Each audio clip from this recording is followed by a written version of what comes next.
तो हेलो दोस्तों, क्या हालचाल। और आज भी मैं आ गया हूं और एक नया मनवा लेकर।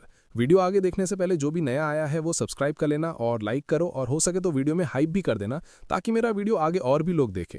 बिना देरी किए हम स्टोरी में आते हैं। स्टोरी की स्टार्टिंग में हम देखते हैं कि हमारे एमसी को बेड में लिटा के उसके ऊपर दोनों सिस्टर इन लॉ टूट पड़ती हैं, और ये सब देख के हमारा एमसी घबरा के बोल रहा होता है कि सिस्टर्स इन लॉ मेरे पास मत आओ। लेकिन उसकी सिस्टर इन लॉ कहाँ रुकने वाली थी। आगे एक सिस्टर इन लॉ उसके ऊपर आते हुए कहती है कि तुम्हारा क्या मतलब है सिस्टर्स इन लॉ से, तुम बेवकूफ़ लड़के, अब तुम्हें हमें वाइफ्स कहना चाहिए।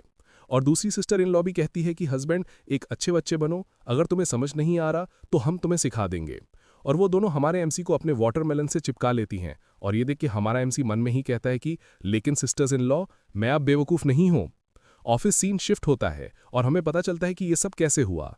हमें दिखाया जाता है कि हमारे एमसी के फैमिली मेंबर्स मर चुके हैं और लिस्ट में उनके बारे में बताया जाता है। ये जंग हुआ एज 43, जुलाई 28 को ईस्टर्न डिस्ट्रिक्ट में मारे गए, कोई बॉडी नहीं मिली। ये जंग हुआ एज 48, जुलाई 28 को नॉर्दर्न डिस्ट्रिक्ट में मारे गए, कोई बॉडी नहीं मिली। ये शिंगबैंग एज 34, जुआनमू डिस्ट्रिक्ट में मारे गए, कोई बॉडी नहीं मिली। ये शिंगचैंग एज 38, वो भी जुआनमू डिस्ट्रिक्ट में मारे गए और उनकी भी बॉडी नहीं मिली। ये लिंगतियान एज 27, सदर्न डिस्ट्रिक्ट में मारे गए, बॉडी नहीं मिली। ये लिंगजुन एज 26, साउथ ईस्टर्न फ्रंटियर पर मारे गए, बॉडी नहीं मिली। और उन सभी को हमारे मेन कैरेक्टर के ग्रैंडफादर और उसके सभी बंदे श्रद्धांजलि दे रहे होते हैं। माहौल बहुत सीरियस है। तभी ग्रैंडफादर के पास एक बंदा आता है। उसका इंट्रोडक्शन आता है, दान किंगडम 3 स्टार जनरल निंगयू।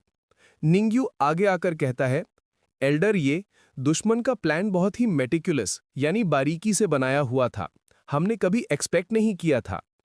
इस पर ग्रैंडपा बीच में ही बोल पड़ते हैं, ये तुम्हारी गलती नहीं है। मेरी ये फैमिली के मर्दों ने जिस दिन बैटलफील्ड पर कदम रखा था, उसी दिन उन्होंने एक पीसफुल ओल्ड एज तक जिंदा रहने की उम्मीद छोड़ दी थी। यहां पर हमें ग्रैंडपा के बारे में डिटेल में बताया जाता है। फॉर्मर दान kingdom 5 star general, head of the ये फैमिली, ये चांगफैंग। फिर ग्रैंडपा अपने मन में सोचते हैं, मैंने बस कभी ये इमेजिन नहीं किया था कि बैटलफील्ड के डेंजर से ज्यादा लोगों की धोखाधड़ी भारी पड़ेगी। एक ही दिन पर, एक ही टाइम पर हमला। ये साफ है कि कोई मेरी ये फैमिली को टारगेट कर रहा है। और तभी वहां पे एक पिक टॉय आके गिरता है, और ये हमारे मेन कैरेक्टर का था, क्योंकि वो पागल हो चुका है, वो बच्चों जैसी हरकतें करता रहता है। इधर धड़ाम से गिरता है हमारा मेन कैरेक्टर और कहता है कि मेरे पेपा पिग को मत ले जाना। उसने अपने गले में एक पेंडेंट पहना हुआ था जो गिरने से थोड़ा सा क्रैक हो जाता है। आगे से हमारा मेन कैरेक्टर कहता है कि ग्रैंडपा, बिग्गी को रोकने में मेरी मदद करो। हमें बताया जाता है कि ये फैमिली का सबसे छोटा बेटा ये फैन है। आगे से ग्रैंडपा ये फैन को उठाने के लिए अपना हाथ आगे करते हुए कहते हैं कि हाँ, जल्दी से खड़े हो जाओ। फिर ये फैन को खड़ा करने के बाद वो सबसे कहते हैं कि सुनो सभी, अब ये फैमिली में सिर्फ ये बूढ़ा और फैनर बचे हैं। मैं फैनर और स्वर्ण फैमिली की बेटी की शादी करवाऊंगा ताकि ये फैमिली की ब्लड लाइन आगे बढ़ सके। आगे से ये फैन बच्चे ऐसा बोल रहा होता है कि वाओ, यहाँ सब कितना वाइट है। इधर ग्रैंडपा सीरियस टोन में बोल रहे होते हैं कि ये फैमिली कभी नहीं गिरेगी और ये फैमिली की स्पिरिट कभी नहीं हारेगी। ये सुनकर सभी लोग बात करने लगते हैं। पहला कहता है, ये फैमिली का सबसे छोटा बेटा है, क्या ये पागल नहीं है? तभी दूसरा बंदा कहता है, तुम्हें क्या पता, ये किसी जमाने में ये फैमिली का कीलिन सन हुआ करता था। सिर्फ 15 साल की उम्र में इस ये फान ने martial arts grand master realm में ब्रेक थ्रू कर लिया था और ग्रैंड जिया के टॉप एक्सपर्ट्स में शामिल हो गया था। अगर 5 साल पहले उसका कार एक्सीडेंट ना हुआ होता जिसने उसे पागल बना दिया और उसकी पावर छीन ली, तो वो आज ये फैमिली का ट्रू नंबर 1 होता। इधर ये फान कंफ्यूजन में सभी को देख रहा होता है। फिर सीन शिफ्ट होता है ये फैमिली के घर के बाहर। एक आदमी और एक लड़की आ रहे होते हैं और अंदर से लोगों की आवाजें आ रही होती हैं। लोग कह रहे थे, इतना पावरफुल, तभी तो श्वान फैमिली की बड़ी बेटी अभी भी इस पागल से शादी करने को तैयार है। श्वान यूफेई और ये फान बचपन के साथी हैं, इतने सालों के अफेक्शन के बाद। तभी वो आदमी घर में घुसने के बाद चिल्लाता है, रुको, ये फान अब एक पागल है। श्वान फैमिली यूफेई की पूरी जिंदगी बर्बाद नहीं कर सकती। इस आदमी के बारे में बताया जाता है, ये श्वान फैमिली की सेकंड ब्रांच से श्वान यूफेई का सेकंड अंकल श्वान जंगवन है, और ये लड़की श्वान फैमिली की मेन ब्रांच की एल्डेस्ट डॉटर और ये फान की फियांसे श्वान यूफेई है। श्वान यूफेई का सेकंड अंकल बोलता है, आज हम श्वान फैमिली ये एंगेजमेंट तोड़ते हैं। ये सुनते ही ग्रैंडपा को झटका लगता है और उनके मुंह से खून निकल जाता है। क्या? ये देखकर ये फान उन्हें संभालता है और चिल्लाता है, ग्रैंडपा। ये फान श्वान यूफेई से पूछता है, यूफेई, तुम ग्रैंडपा को गुस्सा क्यों दिला रही हो? क्या तुम अब मेरी वाइफ नहीं बनोगी? ग्रैंडपा भी कहते हैं, यूफेई, तुमने तो फान के एक्सीडेंट के बाद भी उसका साथ नहीं छोड़ा था। मुझे विश्वास है तुम ऐसी नहीं हो। आखिर हुआ क्या है?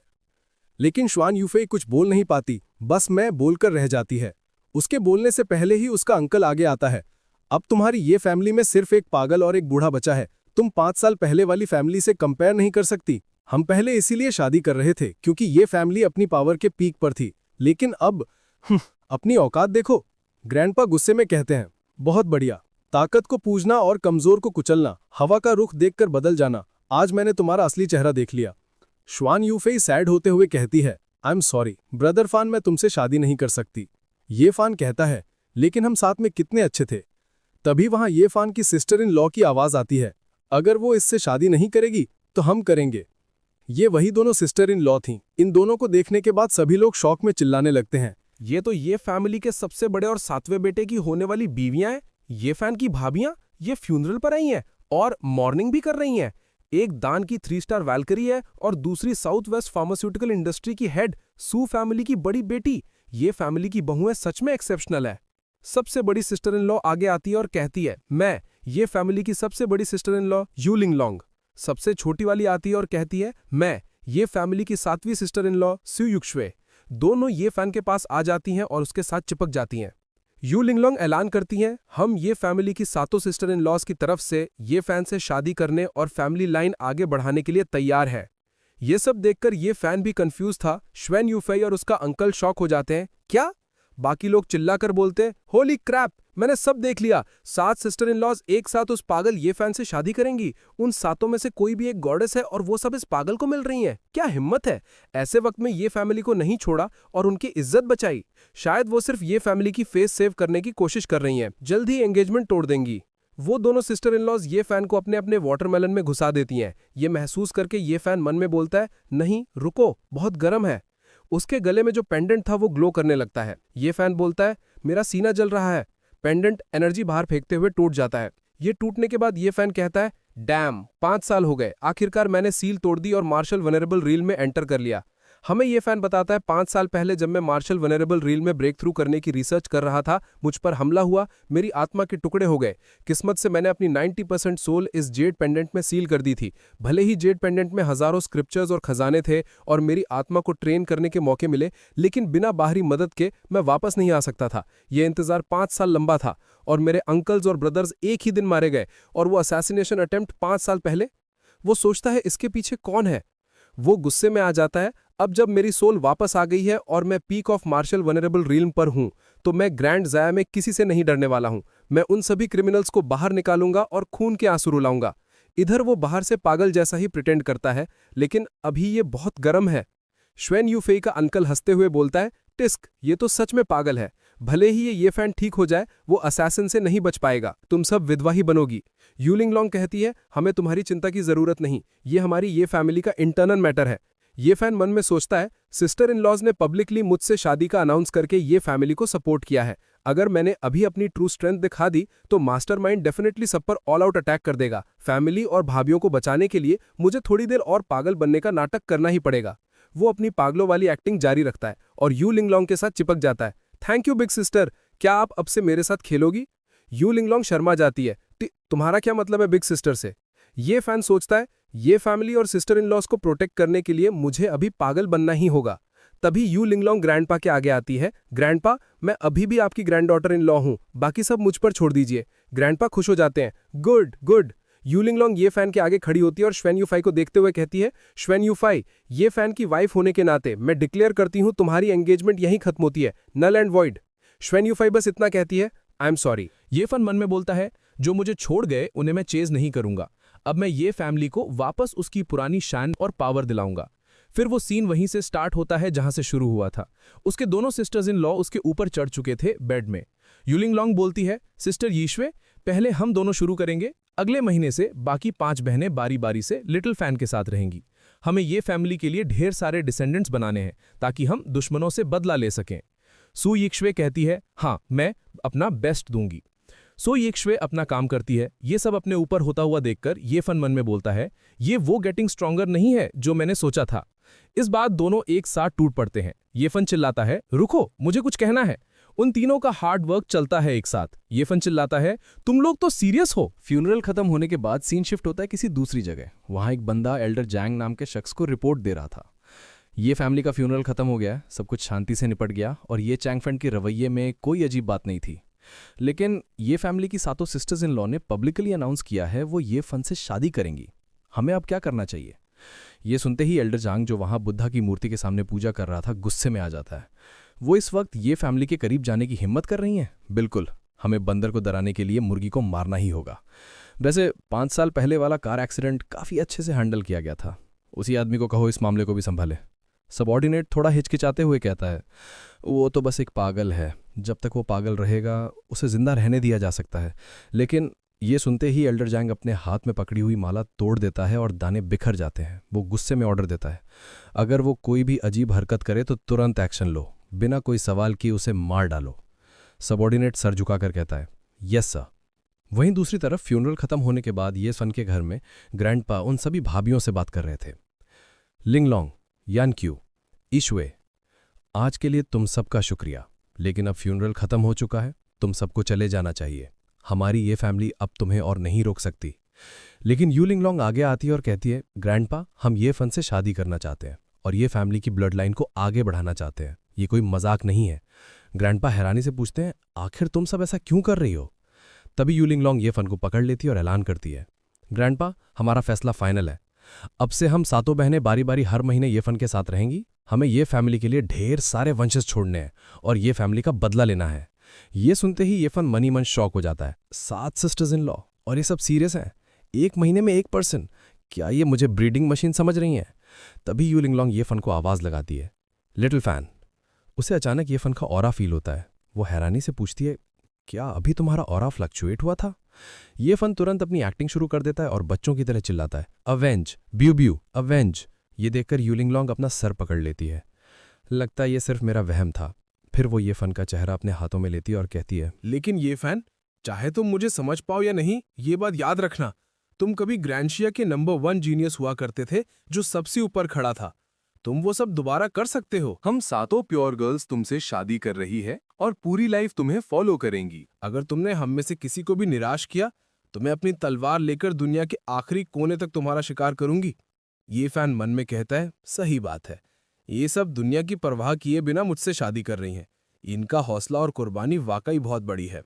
फिर यू लिंगलोंग रोते हुए ये फैन को गले लगा लेती है, अगर तुम्हारे अंदर थोड़ी सी भी समझ बची है तो खुद को संभालो। ये फैमिली को प्रोटेक्ट करो, हमें प्रोटेक्ट करो और अपने अंकल्स और कजिन्स का बदला लो। ये फैन वापस बच्चों जैसी आवाज निकालता है, एवेंज, लिटिल फैन, एवेंज। लेकिन अंदर ही अंदर वो सीरियस हो जाता है, ये नफरत का कर्ज चुकाना ही होगा। तभी पीछे से सुइक्शुए बोलती है, बड़ी भाभी, क्या ये फैन के साथ थोड़ा ज्यादा सख्त नहीं हो रहा है? उसका दिमाग अभी ठीक नहीं हुआ है। यू लिंगलोंग कहती है, चिंता मत करो, मैंने ले कैन जुए से बात की है, मैं उन्हें ये फैन का इलाज करने के लिए बुलाऊंगी। ग्रैंडपा चौंक जाते हैं, तुम्हारा मतलब वो ले कैन जुए, ग्रैंडशिया का मेडिकल सेंट? अगर वो आ गए तो शायद लिटिल फैन बच सकता है। ये सुनकर ये फैन मन में सोचता है, वैसे तो मैं बीमार नहीं हूं, लेकिन ग्रैंडपा के शरीर में पुरानी चोटें हैं और उन्होंने एक के बाद एक सदमे झेले हैं। अगर उनका ध्यान नहीं रखा गया तो वो ज्यादा दिन नहीं बचेंगे। मैं अपनी मेडिकल स्किल्स उस ले कैन जुए को पास कर दूंगा और उसके हाथों से ग्रैंडपा का इलाज करवाऊंगा। बाहर से वो खुशी से उछलते हुए कहता है, ये मुझे इलाज करवाना है, मुझे इलाज करवाना है। लेकिन यू लिंगलोंग अभी भी सोच रही थी, इसका ऑरा बार बार क्यों बदल रहा है। तभी सुइक्शुए आगे आती है और ये फैन के चेहरे को छूते हुए कहती है, फिक्र मत करो ये फैन, हम तुम्हें ठीक कर देंगे और ढेर सारे हेल्दी लड़के पैदा करेंगे। ये फैन मन में सोचता है, घूम फिर के बात वहीं आ गई, बनना मुझे ब्रीडिंग मशीन ही है। वो दोनों ऐसे ही खड़े थे, तभी पीछे से यू लिंगलोंग ने सुइक्शुए को धक्का दे दिया और वो सीधा ये फैन के ऊपर जा गिरी। यू लिंगलोंग कहती है, परफेक्ट। सुइक्शुए ये फैन के ऊपर लेटी हुई शर्मा जाती है, सिस्टर लिंगलोंग आराम से। यू लिंगलोंग कहती है, तो अरेंजमेंट पक्का रहा। ईश्वे, पहला महीना तुम ये फैन के साथ रहोगी, तुम्हें मेहनत करनी पड़ेगी, ओके? ईश्वे ये फैन के साथ चिपकी हुई शर्माने लगती है और ये फैन भी शर्माता है। इधर ग्रैंडपा की आंखों में खुशी के आंसू आ जाते हैं। गुड गर्ल, ग्रैंडपा तुम सबका शुक्रिया करते हैं। यू लिंगलोंग कहती है, ग्रैंडपा, हम फैमिली हैं, अजनबियों जैसी बातें मत कीजिए। फिर ग्रैंडपा ये फैन के पास आते हैं और उसे धमकाते हुए कहते हैं, ये फैन, चाहे तुम नॉर्मल हो या ना हो, तुम्हें इस लड़की का ध्यान रखना होगा, वरना ग्रैंडपा तुम्हें माफ नहीं करेंगे। ये फैन सीरियस टोन में हाँ में सर हिलाता है। सातों सिस्टर इन लॉज मेरी वाइफ्स हैं, ये फैन सबको प्यार करेगा। मन में वो सोचता है, लेकिन फिलहाल मुझे अपनी प्यारी भाभियों को थोड़ा परेशान करना पड़ेगा। तभी सुईक्ष्वे कहती है, देर हो रही है, मैं ये फैन को पहले वापस ले जाती हूँ। आज रात जाओ त्यानलोंग एक बिजनेस बैंक्वेट होस्ट कर रहा है, ये फैन को बाहर ले जाने का अच्छा मौका है। ये नाम सुनते ही ये फैन मन में सोचता है, जाओ त्यानलोंग। 5 साल पहले कार एक्सीडेंट में बेहोश होने से पहले मैंने एक आदमी को देखा था जिसके चेहरे पर निशान था, और आज फ्यूनरल पर वही आदमी जाओ त्यानलोंग के बगल में खड़ा था। मतलब उस एक्सीडेंट का कनेक्शन जाओ फैमिली से है। ठीक है, तो मेरा बदला जाओ फैमिली से ही शुरू होगा। फिर सीन शिफ्ट होता है सुआन रेजिडेंस में। सुआन यूफेई उदास बैठी थी। तभी उसका सेकंड अंकल अंदर आता है और गुस्से में कहता है, मैंने तुम्हें यंग मास्टर्स हाउ के बैंक्वेट के लिए तैयार होने को कहा था ना, तुमने अभी तक कपड़े क्यों नहीं बदले? यूफेई रोते हुए कहती है, मेरा मूड नहीं है। अंकल गुस्से में चिल्लाते हैं, क्या तुम अभी भी उस ये फैन के बारे में सोच रही हो? मैंने कहा ना ये फैमिली खत्म हो चुकी है। यू लिंगलोंग और बाकी सिर्फ दिखावे के लिए शादी की बातें कर रही हैं, फेस सेव करने के लिए। यूफेई ना चाहते हुए भी मान जाती है, मैं समझ गई, और कुछ मत कहो, मैं आज रात बैंक्वेट में जाऊंगी। अंकल कहते हैं, मेरी बच्ची कुछ सुंदर पहनना याद रखना, आज रात वहां बड़े लोग आने वाले हैं और यंग मास्टर ली ने स्पेशली तुम्हें इनवाइट किया है। फिर वो रूम से बाहर चले जाते हैं और कहते हैं, इतनी छोटी उम्र में, लेकिन स्वान फैमिली के खातिर ये करना ही होगा। रूम में अकेली यूफेई जमीन पर बैठकर ये फैन को याद करने लगती है। सीन शिफ्ट होता है ये फैन के पास। सू इक्सुए ये फैन को कपड़े पहना रही थी। जब उसने ये फैन की शर्ट उतारी तो ये फैन पूछता है, सिस्टर इन लॉ, आपने शर्ट क्यों नहीं उतारी? ये फैन की बॉडी देखते ही सू इक्सुए का चेहरा लाल हो जाता है। वो कहती है, तुमने इतने टाइम से ट्रेनिंग नहीं की, फिर तुम्हारी बॉडी इतनी अच्छी शेप में कैसे है? ये फैन पूछता है, क्या सिस्टर इन लॉ टच करना चाहती हैं? सू इक्सुए कहती है, कौन टच करना चाहता है? फिर वो उसे कोट पैंट देती है और कहती है, ये बैंक्वेट के लिए फॉर्मल कपड़े हैं, तुम खुद पहन लो। ये फैन रेडी हो जाता है। ये इक्सुए कहती है, और हाँ, अब से मुझे सिस्टर इन लॉ मत बुलाना, वाइफ कहना। ये फैन बच्चों जैसे कहता है, ओके, मेरी एक और वाइफ है। वो खुशी से कूदने लगता है, ये तो बहुत अच्छा है, मैं बहुत खुश हूं। यिक्सुए उसे देखती है और मन में सोचती है, ये कभी ग्रैंड शिया का महान प्रोडिजी था, लेकिन मुश्किल वक्त में इसकी फियांसे ने इसे छोड़ दिया। मुझे इसे और ज्यादा प्यार देना होगा और इसे कभी दुख नहीं पहुंचने देना होगा। वो ये फैन को गले लगा लेती है। गुड बॉय लिटिल फैन, अब से यिक्सुए सिर्फ तुम्हारी वाइफ है। ये फैन भी उसे गले लगाते हुए कहता है, वाइफ यिक्सुए इज द बेस्ट। इससे सू इक्सुए को बॉडी में गर्मी महसूस होने लगती है। वो सोचती है, मेरी बॉडी अजीब फील कर रही है, इतनी गर्मी। हमें दिखाया जाता है कि ये फैन की स्किल थी। उसके पेट के पास एक फ्लेम जलने लगती है। ये फैन सोचता है, जैसा मैंने सोचा था, ये एबिलिटी अभी भी है। ये मिस्टीरियस फ्लेम ही वो राज है जिसकी वजह से मैं 15 साल की उम्र में ग्रैंड मास्टर बना था। जब भी मैं किसी लड़की के कांटेक्ट में आता हूं और उसके इमोशंस फ्लक्चुएट होते हैं, मैं उस स्पिरिचुअल वार्मथ को एब्जॉर्ब करके अपनी मार्शल आर्ट्स की स्ट्रेंथ बढ़ा सकता हूं। वो ऐसे ही चिपके हुए सोचता है। बिना कॉन्टैक्ट के भी ये flame automatic spiritual warm generate करती है ट्रेनिंग के लिए, लेकिन इस तरह मेरी स्पीड कई गुना बढ़ जाती है। अब जब मेरी 7 वाइव्स हैं तो मुझे अपने रेल्म को एडवांस करने की चिंता करने की जरूरत ही नहीं है। तभी सुईक्शे उसे अलग कर देती है। मिस, फैमिली हेड आपको बुला रहे हैं। यिक्शुए कहती है, आ रही हूं। तभी वहां एक बंदा आता है और यिक्शुए को बताता है फैमिली हेड और सेकंड मास्टर दोनों वहां हैं। उन्होंने कहा है आप जल्दी से जल्दी आइए। यिक्शुए पूछती है, सब वहां है, क्या वो मेरा ट्रायल लेने वाले हैं? बंदा कुछ बोल नहीं पाता। यिक्शुए कहती है, चलो मैं तैयार हूं। वो जाने लगती है। सू यिक्शुए को जाता हुआ देखकर ये फैन मन में सोचता है, क्या सू फैमिली उसे मुझसे शादी करने की वजह से ब्लेम कर रही है? नहीं, मुझे जाकर देखना होगा। फिर हम सू फैमिली की मीटिंग में आते हैं जहां सू यिक्शुए पर चिल्लाया जा रहा था, क्या तुम पागल हो गई हो सू यिक्शुए? इन सब के आगे यिक्शुए कॉन्फिडेंस में थी। चिल्लाने वाला बंदा सू फैमिली का सेकंड मास्टर सू मिंघाओ था। वो चिल्लाते हुए बोलता है, तुमने सच में अनाउंस कर दिया कि तुम उस पागल ये फैन से शादी करोगी? क्या तुम चाहती हो कि सू फैमिली भी उनके साथ दफन हो जाए? दूसरा आदमी कहता है, ये फैमिली खत्म हो चुकी है, उनसे जुड़ना मतलब मौत को दावत देना है, ये हम सबको ले डूबेगी सेकंड ब्रदर। उन सबकी बात सुनकर यिक्शुए कहती है, मेरे पास अपने प्लान्स हैं। रूम के बाहर खड़ा ये फैन ये सब सुन रहा था और सोचता है, मेरी वाइफ यिक्शुए को मेरी वजह से ब्लेम किया जा रहा है। जैसा मैंने सोचा था। अंदर फैमिली वाले बोल रहे थे, गुस्ताखी, इस औरत को क्लान से निकाल देना चाहिए, एक्सपेल करो इसे। हाँ, एक्सपेल करो। सेकंड मास्टर सू यिक्शुए के बाप से कहते हैं, एल्डर्स ब्रदर अपनी बेटी को संभालिए। लेकिन सू यिक्शुए के पिता सू फैमिली के हेड सू होंगाई उसे रोकते हैं और कहते हैं, मैं यिक्शुए के फैसले को सपोर्ट करता हूं। यिक्शुए खुश हो जाती है। फादर, सुहंगा सीरियस टोन में बोलते हैं, 30 साल पहले जब सू फैमिली बर्बाद होने की कगार पर थी, तब हमें पहला लाइफ सेविंग लोन किसने दिया था? अगर ये फैमिली का सपोर्ट ना होता तो आज हमारी सू फैमिली बस एक छोटा सा कारखाना होती। वो सभी से कहते हैं ये शुए गलत नहीं है, अगर किसी को दिक्कत है तो वो बाहर जा सकता है। सभी लोग शॉक्ड हो जाते हैं। उसके बाद अचानक सभी का फ़ोन बजने लगता है। सेकंड मास्टर बोलता है, एल्डर्स ब्रदर देखिए, एक सप्लायर ने अचानक अनाउंस कर दिया है कि वो हमारे साथ काम करना बंद कर रहा है। दूसरा बंदा भी आगे से कहता है, मैं भी। कुछ लोगों ने तो कुछ दिन पहले ही रिश्ता तोड़ने की बात की थी। सभी लोग बोल रहे होते हैं, सबको पता है ये फैमिली के मामले में कुछ तो गड़बड़ है, कौन इस मुसीबत में पड़ना चाहेगा। किसी ने कहा है कि कोई बहुत पावरफुल फिगर सू फैमिली को पूरी तरह ब्लैकलिस्ट करने वाला है। तभी आगे फैमिली हेड कहते हैं, लगता है जिन्होंने ये फैमिली का बुरा हाल किया अब वो सू फैमिली को टारगेट कर रहे हैं। ये वही बात हुई, बंदर को डराने के लिए मुर्गी को मारना। इस पर सू होंग लाइये दोनों भाई कहते हैं, एल्डर्स ब्रदर, ये अच्छे इंसान बनने का टाइम नहीं है। ये फैमिली का अंजाम देखा ना, हम सू फैमिली उस मास्टरमाइंड को प्रोवोक करने का रिस्क नहीं ले सकती। आपने कहा था ना कि आप प्रोविंशियल कैपिटल की शाह फैमिली के साथ पार्टनरशिप करना चाहते हैं, उसका क्या हुआ? फैमिली हेड सू होंग हाई का पसीना निकल आता है। वो कहते हैं, ऐसे हालात में तो मुझे डर है कि वो पार्टनरशिप भी हाथ से निकल जाएगी। वो मन में सोचते हैं, मैं एहसान फरामोश नहीं हो सकता, लेकिन मैं पूरी सू फैमिली को भी डुबा नहीं सकता। मुझे क्या करना चाहिए? तभी सेकंड मास्टर सू यी शुए पर चिल्लाता है, ये सब तुम्हारी गलती है, तुम्हारी वजह से सू फैमिली बर्बाद होने वाली है। सू यी शुए खड़ी हो जाती है और कहती है, शाह फैमिली आज रात बैंक्वेट में आने वाली है। मैं अपनी पूरी ताकत लगा दूंगी उनके साथ पार्टनरशिप सिक्योर करने में और सू फैमिली को प्रोटेक्ट करने में। वो आगे कहती है, ईमानदारी और फायदा मेरी सू फैमिली दोनों को हासिल करेगी। अगर आप लोगों को मुझ पर, सू यी शुए पर भरोसा नहीं है तो अपने शेयर्स बेचो और यहां से चले जाओ, मैं किसी को नहीं रोकूंगी। ये फान बाहर खड़ा ये सब देखने के बाद मन में कहता है, मेरी वाइफ यी शुए। फिर वो रूम से दूर जाने लगता है और सोचता है, मुझे देखना होगा शाह फैमिली से कौन आ रहा है आज। अगर मैं उनसे पहले मिल सकूं तो शायद यी शुए की मदद करने का कोई रास्ता निकाल पाऊंगा कॉन्ट्रैक्ट साइन करवाने में। तभी वहां कुछ गुंडे टाइप के बंदे आ जाते हैं और ये फान को देखते हुए बोलते हैं, अरे वाह, ये तो ये फैमिली का पागल है ना, तुम यहाँ क्या कर रहे हो? क्या हुआ, भूख लगी और खाना ढूंढ रहे हो? क्या ये यंग मास्टर तुम्हारे लिए कुछ ऑर्डर करे? ये फान अपनी एक्टिंग जारी रखते हुए बच्चे जैसे कहता है, खाना? कैसा खाना? लेकिन मन में वो समझ जाता है, ये जाओ त्यालोंग है, ये खुद मुसीबत मोल लेने आया है। तभी जाओ त्यालोंग अपनी हाथ में पकड़े हुए वाइन ग्लास में थूक देता है। ये देखकर उसके बाकी साथी भी अपनी सिगरेट की राख और बचा हुआ कचरा उस वाइन में डाल देते हैं।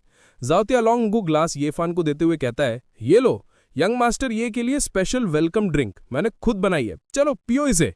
जाओ त्यालोंग मनी मन जलता है, इस लड़के की किस्मत इतनी अच्छी कैसे है? पागल होकर भी इसके पास 7 इतनी खूबसूरत बीवियां हैं जो इससे शादी करना चाहती हैं।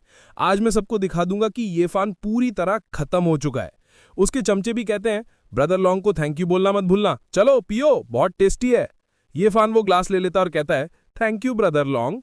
चमचे चिल्लाते हैं, पी ले पी ले। ये फान ग्लास को ऊपर उठाता है और देखते हुए बच्चे जैसे कहता है, अमेजिंग, तो ऐसे बनती है बढ़िया वाइन। ये देखकर जाओ त्यालोंग हंसते हंसते जमीन पर गिर पड़ता है। हा, ये फान तो सच में पूरा पागल हो चुका है। लेकिन आगे ये फान उस वाइन ग्लास को देखते हुए कहता है, लेकिन लगता है इसमें अभी भी कुछ कमी है।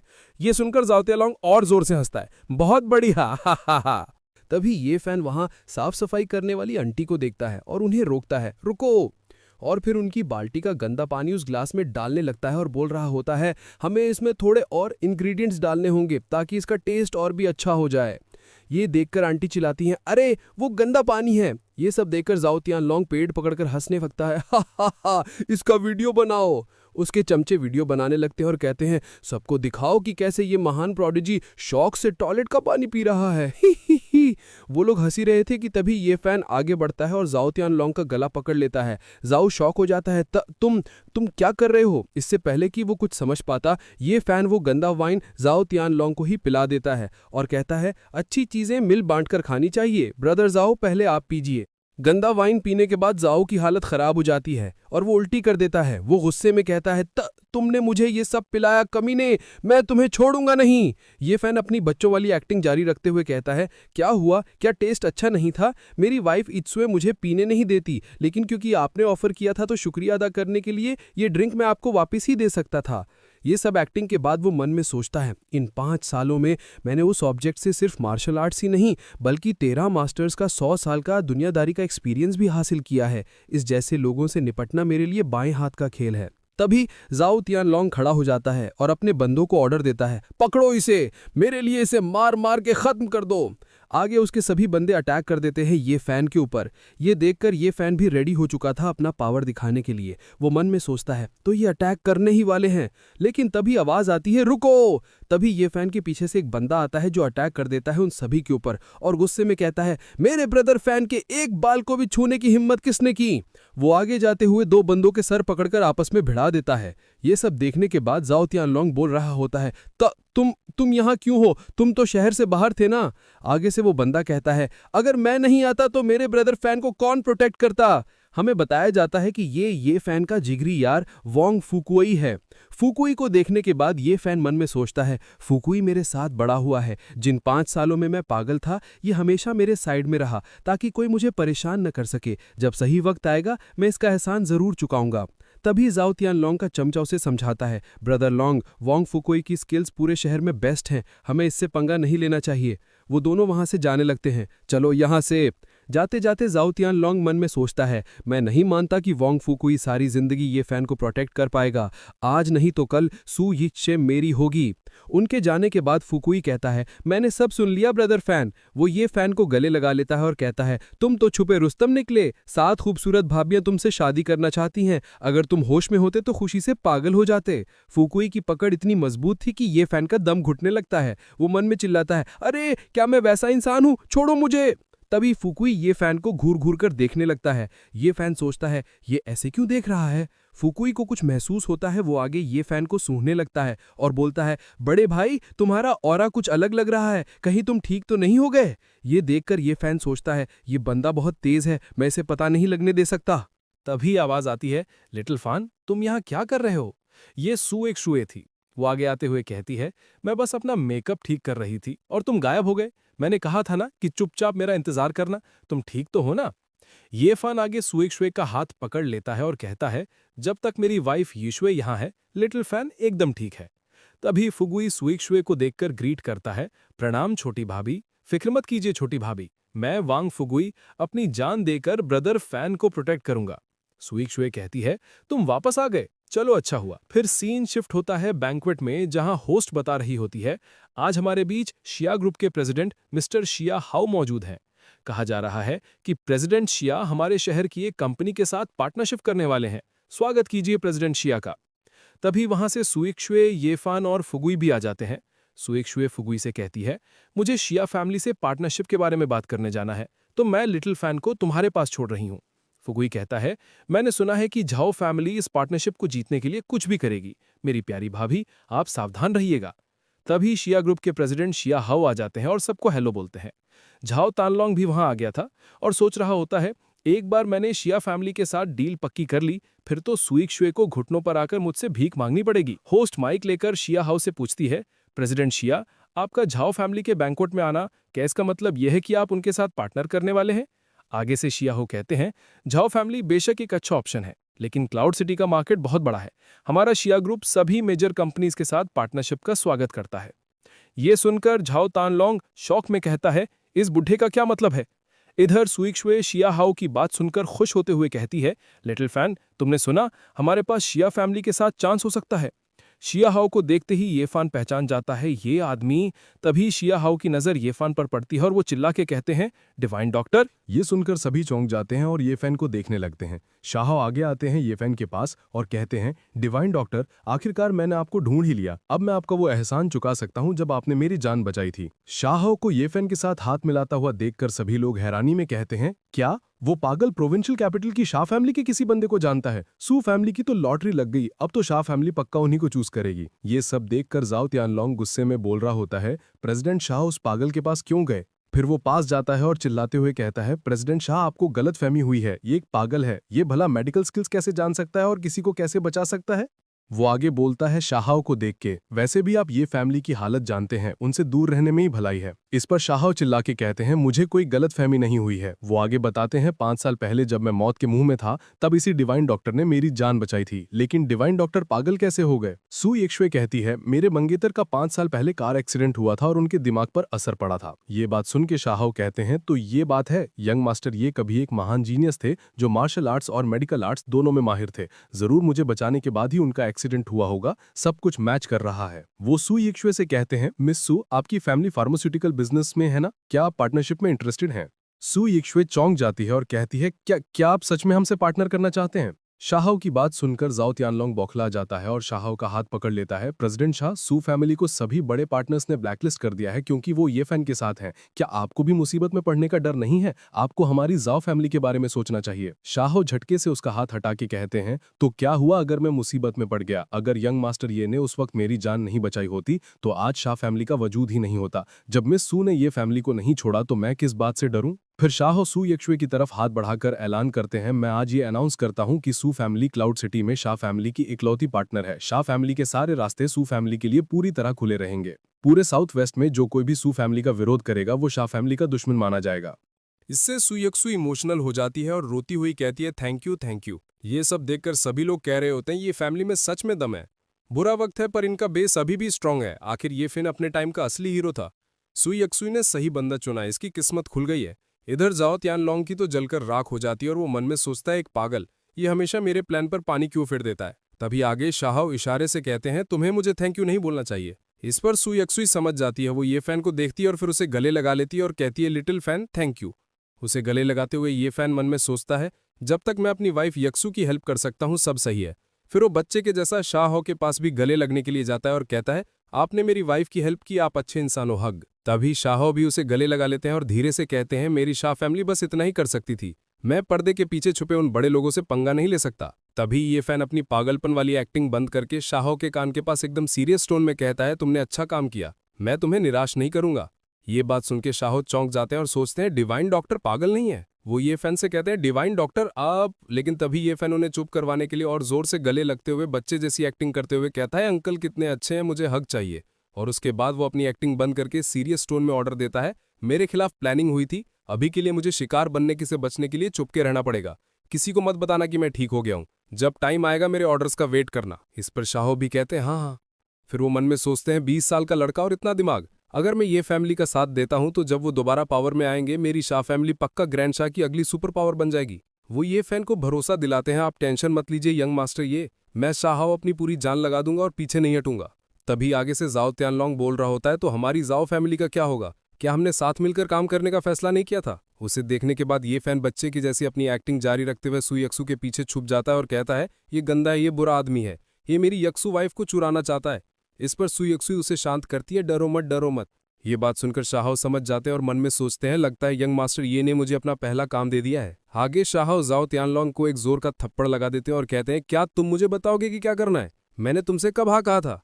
आगे इस पर जाओ तियानलोंग गाल पकड़कर बोल रहा होता है, प्रेसिडेंट शाह आप भले ही प्रोविंशियल कैपिटल से हो लेकिन हमारी जाओ फैमिली क्लाउड सिटी में बेस्ट है, आपने मुझे बिना वजह क्यों मारा? आगे से शाहो कहते हैं, क्यों? सिर्फ यंग मास्टर ये कि वाइफ पर गंदी नजर रखने के लिए मुझे तुम्हें सबक सिखाना ही था। फिर वो 2 बॉडीगार्ड्स को बुलाते हैं और आगे कहते हैं, जाओ फैमिली की यंग मास्टर को बाहर ले जाओ, लगता है ये नशे में है जो ऐसी बदतमीजी कर रहे हैं। तभी वो दोनों बॉडीगार्ड जाओ तियानलोंग को पकड़ लेते और कहते हैं, चलिए यंग मास्टर। जाओ तियानलोंग चिल्ला रहा होता है, मुझे छोड़ो, मैं नशे में नहीं हूं। तब शिया हाओ सू यिक्शुए से कहते हैं, चलिए किसी शांत जगह पर बात करते हैं। इस पर सू यिक्शुए कहती है, बिल्कुल, इस तरफ आइए। आगे जाओ तियानलोंग को बैंक्वेट से बाहर कर दिया जाता है। बाहर उसके दोनों चमचे उसे संभाल रहे होते हैं। ब्रदर लॉन्ग, अब ठीक तो है? जाओ तियानलोंग गुस्से में कहता है, ये सब उस ये फैन की गलती है। फिर वो उन दोनों से पूछता है, उन आदमियों के साथ तैयारी कैसी है? इस पर वो उसे बताते हैं, सब अपनी जगह पर है, हम कभी भी हमला कर सकते हैं। इस पर जाओ तियानलोंग ईवल स्माइल के साथ कहता है, चलो आज मैं ये पक्का करूंगा कि वो जिंदा घर ना पहुंच पाए।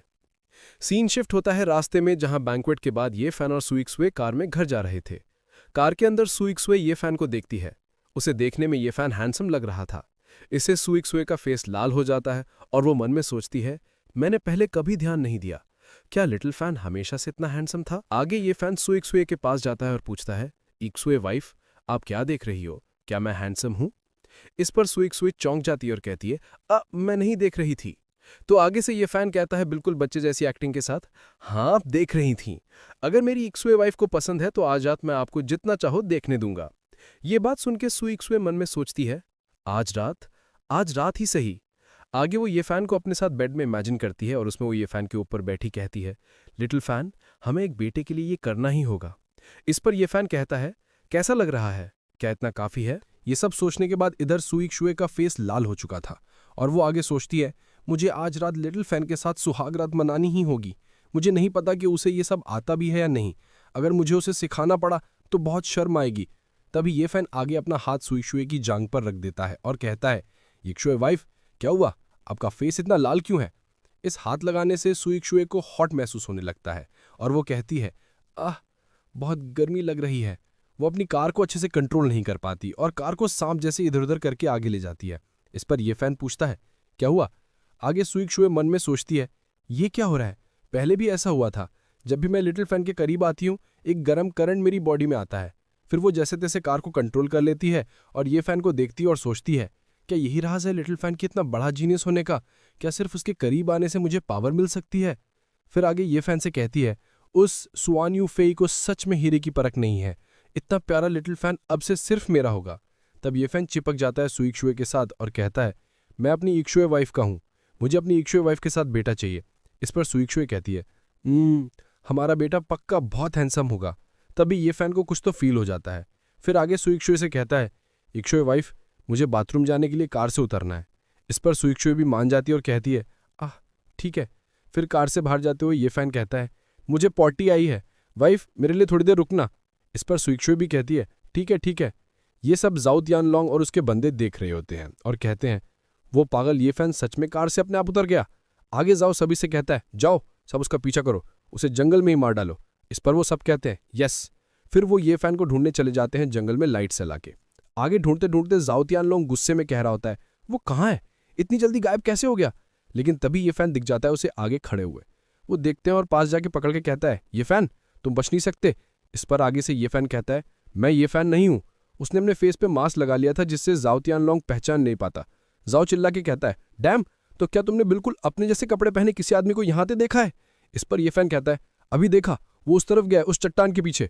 वो उन्हें आगे भेज देता है। इस पर वो सब भी मान जाते हैं और आगे बढ़ने लगते हैं।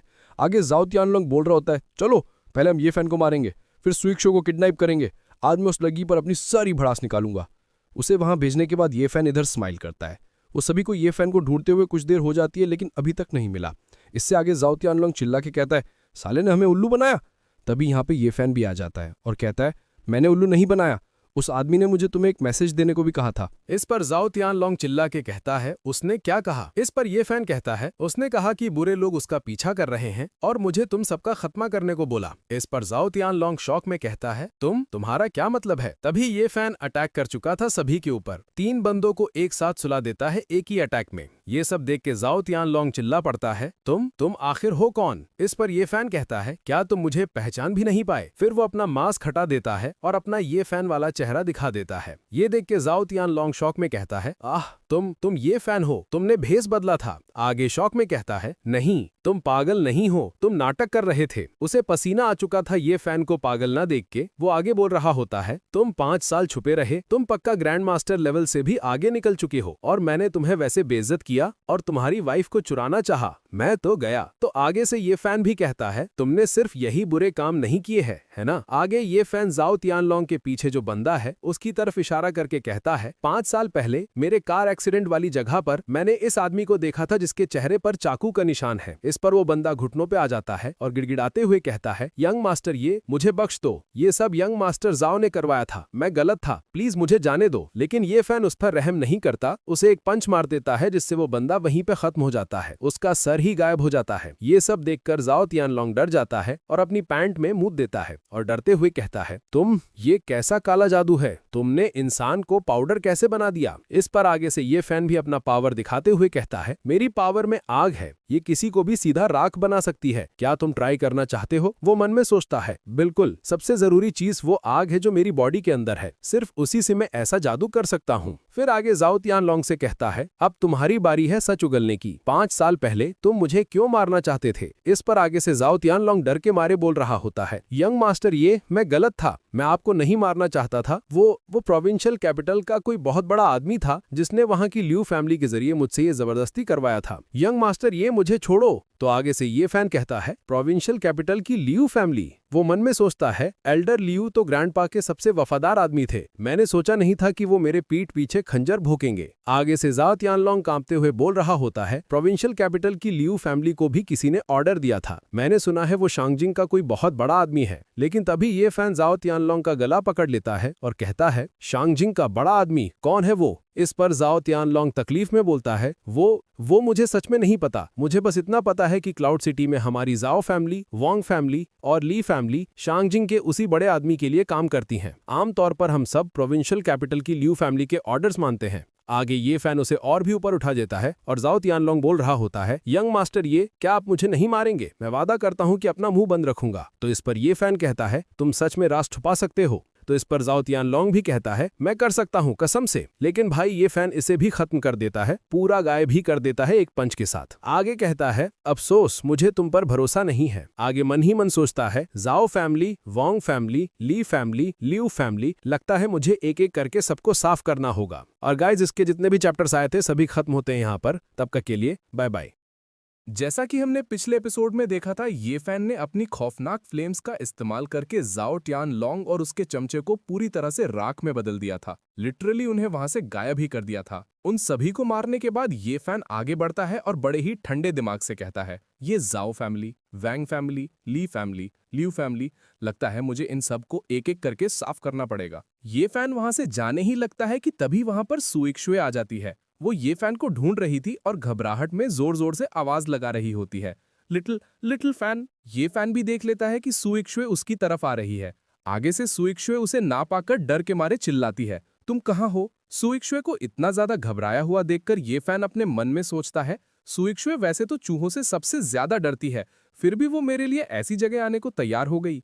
इसके बाद ये फैन तुरंत अपनी पागल वाली एक्टिंग शुरू कर देता है और सुइक्शुए के सामने आते हुए कहता है, वाइफ इक्शुए, मैं अब ठीक हूं, मैं बाहर आ गया। उसे सही सलामत देखकर सुइक्शुए तुरंत पूछती है, तुम इतनी देर तक कहाँ थे? तुम ठीक तो हो ना? लेकिन तभी ये फैन सुइक्शुए को थोड़ा परेशान करने के लिए मजाक में कहता है, वाह देखो इतना बड़ा चूहा। चूहे का नाम सुनते ही सुइक्शुए डर के मारे ये फैन से चिपक जाती है और चिल्लाती है, कहाँ है? इस पर ये फैन हंसते हुए कहता है, वो तो पहले ही भाग गया। वाइफ इक्शुए, तुम्हारे अंदर से कितनी अच्छी खुशबू आ रही है। ये सुनकर सुइक्शुए शर्मा जाती है और कहती है, तुम बहुत बुरे हो, तुमने जानबूझकर मुझे डराया। लेकिन तभी ये फैन बिना कोई वक्त गंवाए सुइक्शुए को अपनी गोद में उठा लेता है और कहता है, मैंने नहीं किया, यहाँ सच में बहुत सारे चूहे हैं, चलो मैं वाइफ इक्शुए को उठाकर कार तक ले चलता हूँ। और फिर वो उसे जंगल से बाहर लाता है, कार में बिठाता है और दोनों वहां से निकल जाते हैं। तभी सीन शिफ्ट होता है और हमें वही जाओ तियानलोंग के बंदे दिखाई देते हैं जो बाहर खड़े थे। वो ये फैन को बाहर आते हुए देखकर हैरान रह जाते हैं और कहते हैं, डैम, वो लड़का बाहर कैसे आ गया? यंग मास्टर जाओ कहाँ हैं? इसके बाद सभी बंदे घबराकर जंगल के अंदर ढूंढने चले जाते हैं और चिल्ला रहे होते हैं, यंग मास्टर जाओ, क्या आप ठीक हैं? यंग मास्टर जाओ। कुछ टाइम बाद सीन शिफ्ट होता है जाओ तियानलोंग के घर पर। जो लोग उसे ढूंढने गए थे उन्हें कोई सीनियर बंदा जोर से डांट रहा होता है। क्या मतलब कि यंग मास्टर गायब हैं? 2 जिंदा लोग हवा में कैसे गायब हो सकते हैं? ढूंढते रहो इन्हें मेरे लिए। यहाँ हमें इस शख्स के बारे में बताया जाता है, ये है जाओ फैमिली हेड, जाओ तियानलोंग का बाप, जाओ देचांग। इस पर वो बंदे घबराते हुए रिपोर्ट करते हैं, फैमिली हेड, हम सैकड़ों लोगों ने उस पार्क को 8 बार ढूंढ लिया, हमने नदी में भी चेक किया, लेकिन यंग मास्टर का कोई नामो निशान नहीं है। वो आगे एक्सप्लेन करते हैं, वो मिस्टीरियस एक्सपर्ट जो अचानक आया था, वो बहुत ताकतवर था, उसने 2 मिनट से कम में हम सबको गिरा दिया। वहां सिर्फ यंग मास्टर और ब्रदर्स कार बचे थे, वो पक्का उन्हें उठा ले गया है। ये बात सुनकर जाओ तियानलोंग का बाप अपने मन में सोचने लगता है, मिस्टीरियस एक्सपर्ट, तियानलोंग मेरा इकलौता बेटा है, ये कौन सा दुश्मन है जिसने जाओ फैमिली को टारगेट किया है? या फिर ये फैमिली के किसी बंदे ने कोई चाल चली है? फिर वो गुस्से में उन दोनों को ऑर्डर देता है, सबको बाहर भेजो और ढूंढना जारी रखो, अगर कोई भी सुराग मिले तो तुरंत मुझे रिपोर्ट करो। दोनों बंदे झुककर कहते हैं यस। उनके जाने के बाद जाओ देचांग अपने रूम की तरफ बढ़ने लगता है और सोचता है, स्कार भी उसके साथ गायब हो गया, क्या ये सच में 5 साल पुरानी बात से जुड़ा है? मुझे उस ये फैन को उसी वक्त मार देना चाहिए था। वो जैसे ही अपने रूम का दरवाजा खोलता है उसकी आंखें फटी की फटी रह जाती हैं, क्योंकि अंदर ये फैन पहले से ही चेयर पर बैठा हुआ था। उसे देखकर वो शौक में चिल्लाता है, तुम कौन हो? ये फैन बड़े आराम से जवाब देता है, वही इंसान जिसे तुम 5 साल पहले मारना चाहते थे। अब जाओ देचांग जब ये फैन को ध्यान से देखता है तो वो उसे पहचान लेता है और चीखता है, ये फैन, तुम पागल नहीं हो? तुम नाटक कर रहे थे। गार्ड्स! वो अपने गार्ड्स को बुलाने ही वाला था कि तभी ये फैन एक पेन उसकी तरफ फेंक कर मारता है। वो पेन सीधा जाकर जाओ दे चांग के हाथ को चीरते हुए दरवाजे में घुस जाता है, जिससे उसका हाथ वहीं पिन हो जाता है। इसके तुरंत बाद ये फैन एक कपड़े से उसका मुंह बंद कर देता है और उसके करीब आते हुए पूछता है, मेरे सवालों का सच सच जवाब दो तो शायद मैं तुम्हें थोड़ा कम दर्द दूंगा। जाओ डे चैंग, जिसका मुंह बंद है, दर्द और डर में चिल्लाने की कोशिश करता है। ये फैन उसके पास जाता है और मुंह से कपड़ा हटा देता है। सांस आते ही जाओ डे चैंग डर के मारे पूछता है, तियान लॉन्ग, तुम्हारे हाथों मारा जा चुका है ना? इस पर यह फैन बिल्कुल स्ट्रेट फेस के साथ कहता है, तो क्या हुआ? जो मुझे मारना चाहता है, क्या मैं ऐसे मर्डरर को नए साल तक जिंदा रखूं? यह सुनते ही उस ओल्ड मैन को पसीना आने लगता है और वो गिड़गिड़ाते हुए बोलता है, हम तो बस ऑर्डर्स फॉलो कर रहे थे। यह फैन सीरियस टोन में कहता है, बकवास बंद करो, मुझे बताओ, क्लाउड सिटी में वांग और ली फैमिली के अलावा और कौन है जो प्रोविंशियल कैपिटल की ल्यू फैमिली के अंडर काम करता है? डर के मारे वो ओल्ड मैन सब कुछ उगलने लगता है। सिर्फ वांग फैमिली और ली फैमिली, बस ल्यू फैमिली ने कुछ एक्सपर्ट्स भी लगाए थे ये फैमिली पर नजर रखने के लिए, लेकिन मुझे सच में नहीं पता वो कहाँ छुपे हैं। ये सुनकर ये फैन अगला सवाल करता है, प्रोविंशियल कैपिटल की ल्यू फैमिली के पीछे शैंगजिंग से वो कौन सी बड़ी फैमिली है? तुम कितना जानते हो? इस पर वो ओल्ड मैन कहता है, इस बारे में तो मैं और भी कम जानता हूं। मैंने बस एक बार शैंगजिंग के रिप्रेजेंटेटिव को देखा था, मास्क पहने हुए, सब उन्हें यंग मास्टर जाओ बुलाते हैं। उनकी पावर बहुत ज्यादा है। वो क्लाउड सिटी का गवर्नर कौन बनेगा ये भी आराम से डिसाइड कर सकते हैं। तुम उन्हें नहीं हरा सकते। ये सुनकर ये फैन गुस्से में उसका गला पकड़ लेता है और कहता है, उस बात की चिंता तुझे करने की जरूरत नहीं है। मौत को करीब देखकर वो ओल्ड मैन चिल्लाता है, मेरे पास और भी है, एक और सुराग है, मुझे मारो मत। ये सुनकर ये फैन रुकता है और पूछता है, बोल। ये फैन उसे गले से पकड़कर हवा में उठा देता है। वो ओल्ड मैन आखिरी सांसों में कहता है, तुम्हारी ये फैमिली के पावर में होने के अलावा उनका ये फैमिली पर हमला करने का एक मकसद किसी खास चीज को ढूंढना भी था। ये फैन हैरान होकर पूछता है, कौन सी चीज?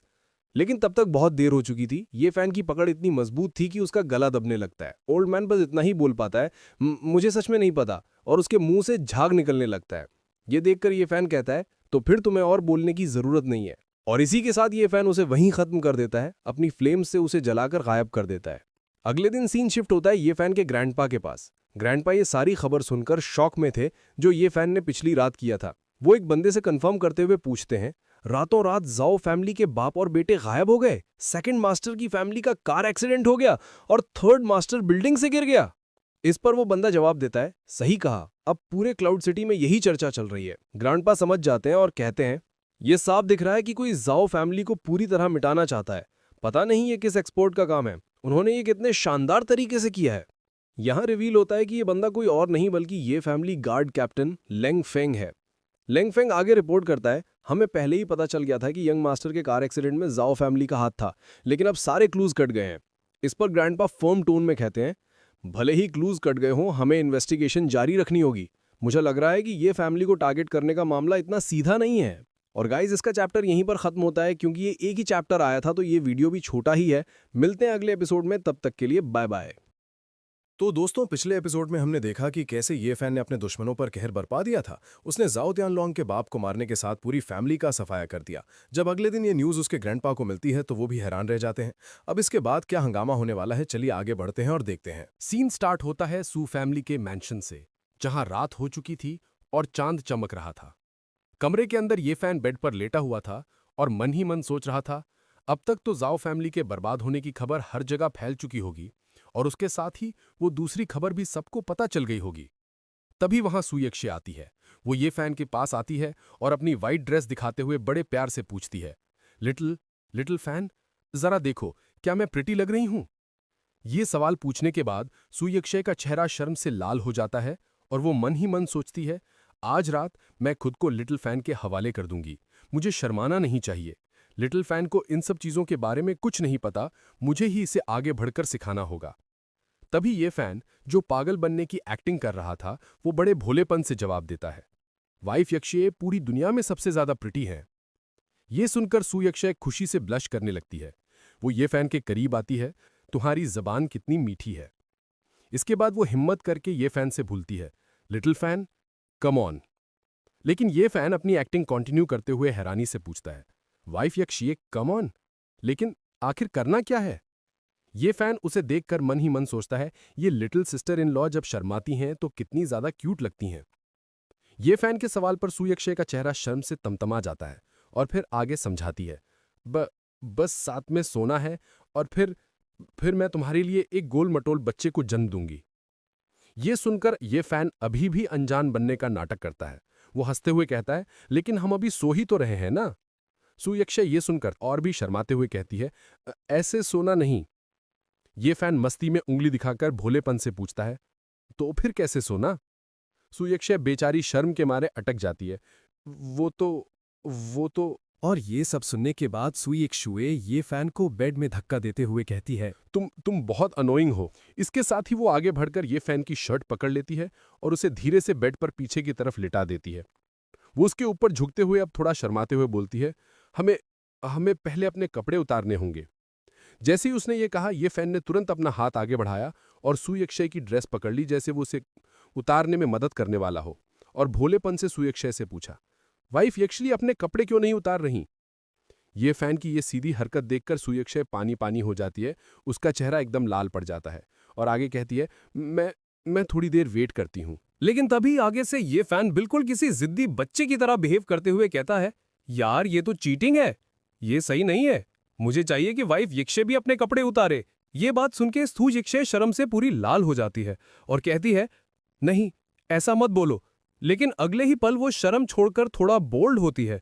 ये फैन का चेहरा अपने हाथों में पकड़ती है और कहती है, तुम बस वैसा करो जैसा मैं कर रही हूं। और बिना कोई देरी किए वो आगे बढ़कर ये फैन को लिप टू लिप किस कर देती है। उसके बाद ये फैन भी कंट्रोल नहीं करता, वो सुयक्षय को पकड़ लेता है और दोनों आगे बढ़ते हैं। दोनों के बीच प्रोसेस स्टार्ट हो जाता है और सुयक्षय को अंदर से इंटेंस गर्मी फील होती है।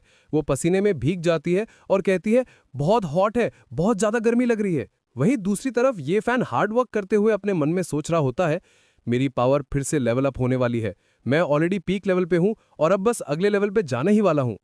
तभी हमें वो फ्लेम दिखाई देती है जो ये फैन के पास है। वो तेजी से चमकने लगती है, जिससे सुयक्षय की बॉडी में गर्मी और बढ़ जाती है और वो सोचती है, ये गर्मी अच्छी है। ये फैन मन में सोचता है, वाइफ यक्षय का लेवल भी चेंज होना चाहिए। इसके बाद सीन चेंज होता है मैंशन के बाहर, जहां पे खड़े गार्ड्स अंदर से आवाजें सुन रहे होते हैं। एक गार्ड हंसते हुए कहता है, भाई मानना पड़ेगा, भले ही यंग मास्टर दिमाग से बेवकूफ बन गए हैं, पर उनके स्टैमिना में पुराने दिनों के मुकाबले कोई कमी नहीं आई है। मिस सू के तो मजे हैं फ्यूचर में। ये सुन के दूसरा गार्ड थोड़ा सीरियस होकर बोलता है, काश यंग मास्टर जल्दी होश में आ जाए, तब मिस सू और यंग मास्टर सच में एक परफेक्ट मैच होंगे। वापस अंदर सीन आता है। अब सब कुछ शांत हो चुका है और सुयक्षय थककर गहरी नींद में सो चुकी है, लेकिन ये फैन अभी भी जगा हुआ है। वो बड़े प्यार से सोती हुई सुयक्षय को देखता है और मन में सोचता है, यक्षय थैंक यू इस ये फैमिली का साथ कभी ना छोड़ने के लिए और मेरी ताकत बढ़ाने के लिए, मुझे ये एनर्जी देने के लिए थैंक यू। सुयक्षय आज से तुम मेरी हो, मैं वादा करता हूं किसी को तुम्हें चोट नहीं पहुंचाने दूंगा। और फाइनली ये फैन भी सो जाता है। अब सीन चेंज होता है जू फैमिली के मैंशन में। यहाँ हमें इंट्रो मिलता है जू डोंग का, जो जू फैमिली का बड़ा बेटा है और ये चैंग फेंग का अडॉप्टेड ग्रैंडसन है। वो घबराए हुए और चिल्लाते हुए अपने डैड के पास आता है और कहता है, डैड आपने सुना ज़ाओ फैमिली के साथ क्या हुआ? डैड आपको लगता है ये फैन का काम हो सकता है? तभी हमें उसके डैड जू जियान के बारे में बताया जाता है, जो जू फैमिली का हेड है और उसे भी ये चैंग फेंग ने अपना बेटा बना के अडॉप्ट किया था। जू जियान भड़क जाता है और उसे डांटते हुए कहता है, अपना मुंह बंद रख, क्या ये कोई ऐसी बात है जिसे तू ऐसे कैजुअली बोल सकता है? डैड का गुस्सा देखकर जूडोंग डर के मारे कहता है, सॉरी मैं बस चिंता कर रहा था। जू जियान झूठा दिखावा करते हुए समझाता है, ये फैमिली हमारे लिए भगवान जैसी है, अगर ये फैन ठीक हो जाता है तो हमें सिर्फ खुशी होनी चाहिए। लेकिन जूडोंग को असली डर सताने लगता है और वो कहता है, पर क्या होगा अगर उसे सच में पता चल गया कि उस वक्त क्या हुआ था? इतने सालों से हमने ये फैमिली के अकेला होने का फायदा उठाया और फाइनली उनके सारे एसेट्स अपने कब्जे में ले लिए। इससे पहले कि वो और कुछ बकता, जू जियान गुस्से में एक जोर का थप्पड़ उसके मुंह पे मारता है और कहता है, चुप कर, तू अब बड़ा हो गया है, तुझे पता होना चाहिए कि ऐसी बातें खुलेआम नहीं बकते। मैंने पहले ही लोगों को इन्वेस्टिगेशन के लिए भेज दिया था। वो ये फैन नहीं था। ज़ाओ फैमिली हेड के रूम में एक लेटर मिला था। उसमें लिखा था कि ज़ाओ देचांग ने पुराने वक्त में किसी ग्रैंड मास्टर लेवल के बंदे की वाइफ चुराई थी और अब वो बंदा वापस बदला लेने आया है। थप्पड़ खाने के बाद जूडोंग अपना गाल सहलाता है और शौक में पूछता है, एक ग्रैंड मास्टर लेवल का बंदा कौन? जू जियान सस्पेंस वाले टोन में बताता है, सुना है उसका नाम फान ये है। जूडोंग कंफ्यूज होकर बोलता है, फान, ये मैंने ये नाम कभी नहीं सुना। इस पर जूजियान कहता है, टेंशन मत लो अगर नहीं सुना, बस ये इंपॉर्टेंट है कि उसके पास असली स्किल्स हैं। जूडोंग को कुछ हिंट मिलता है और वो कहता है, आपका मतलब है? तब उसका डैड उसके कंधे पे हाथ रखता है और कहता है, हमें इस मिस्टर फान को ढूंढना होगा, हमारी जू फैमिली को उन्हें एक बहुत इंपॉर्टेंट काम देना है।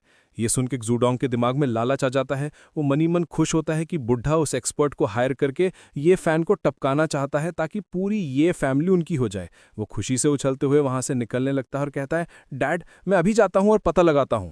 जूडोंग के जाने के बाद जूजियान वहां खड़े होकर मन ही मन अपने असली इरादे जाहिर करता है, ये फैन, तेरे अच्छे दिन अब खत्म होने वाले हैं। और गाइज यहाँ चैप्टर खत्म होता है तो वीडियो भी खत्म। मिलते हैं नेक्स्ट वीडियो में, तब तक के लिए बाय बाय। हेलो गाइस, आप सबका स्वागत है। और जैसे कि हमने पिछले एपिसोड में देखा था, सू फैमिली ने एक खतरनाक प्लान बनाया। शूजिया ने ऑर्डर दिया कि एक एक्सपर्ट फैन ये को ढूंढ के लाओ ताकि वो हमारे एमसी ये फैन को खत्म कर सके। लेकिन ट्विस्ट ये है कि इन गधों को पता ही नहीं कि जिस फैन ये को ये लोग ढूंढ रहे हैं वो असल में हमारा एमसी ये फैन ही है। मतलब ये लोग ये फैन को मारने के लिए खुद ये फैन को ही हायर करने जा रहे हैं।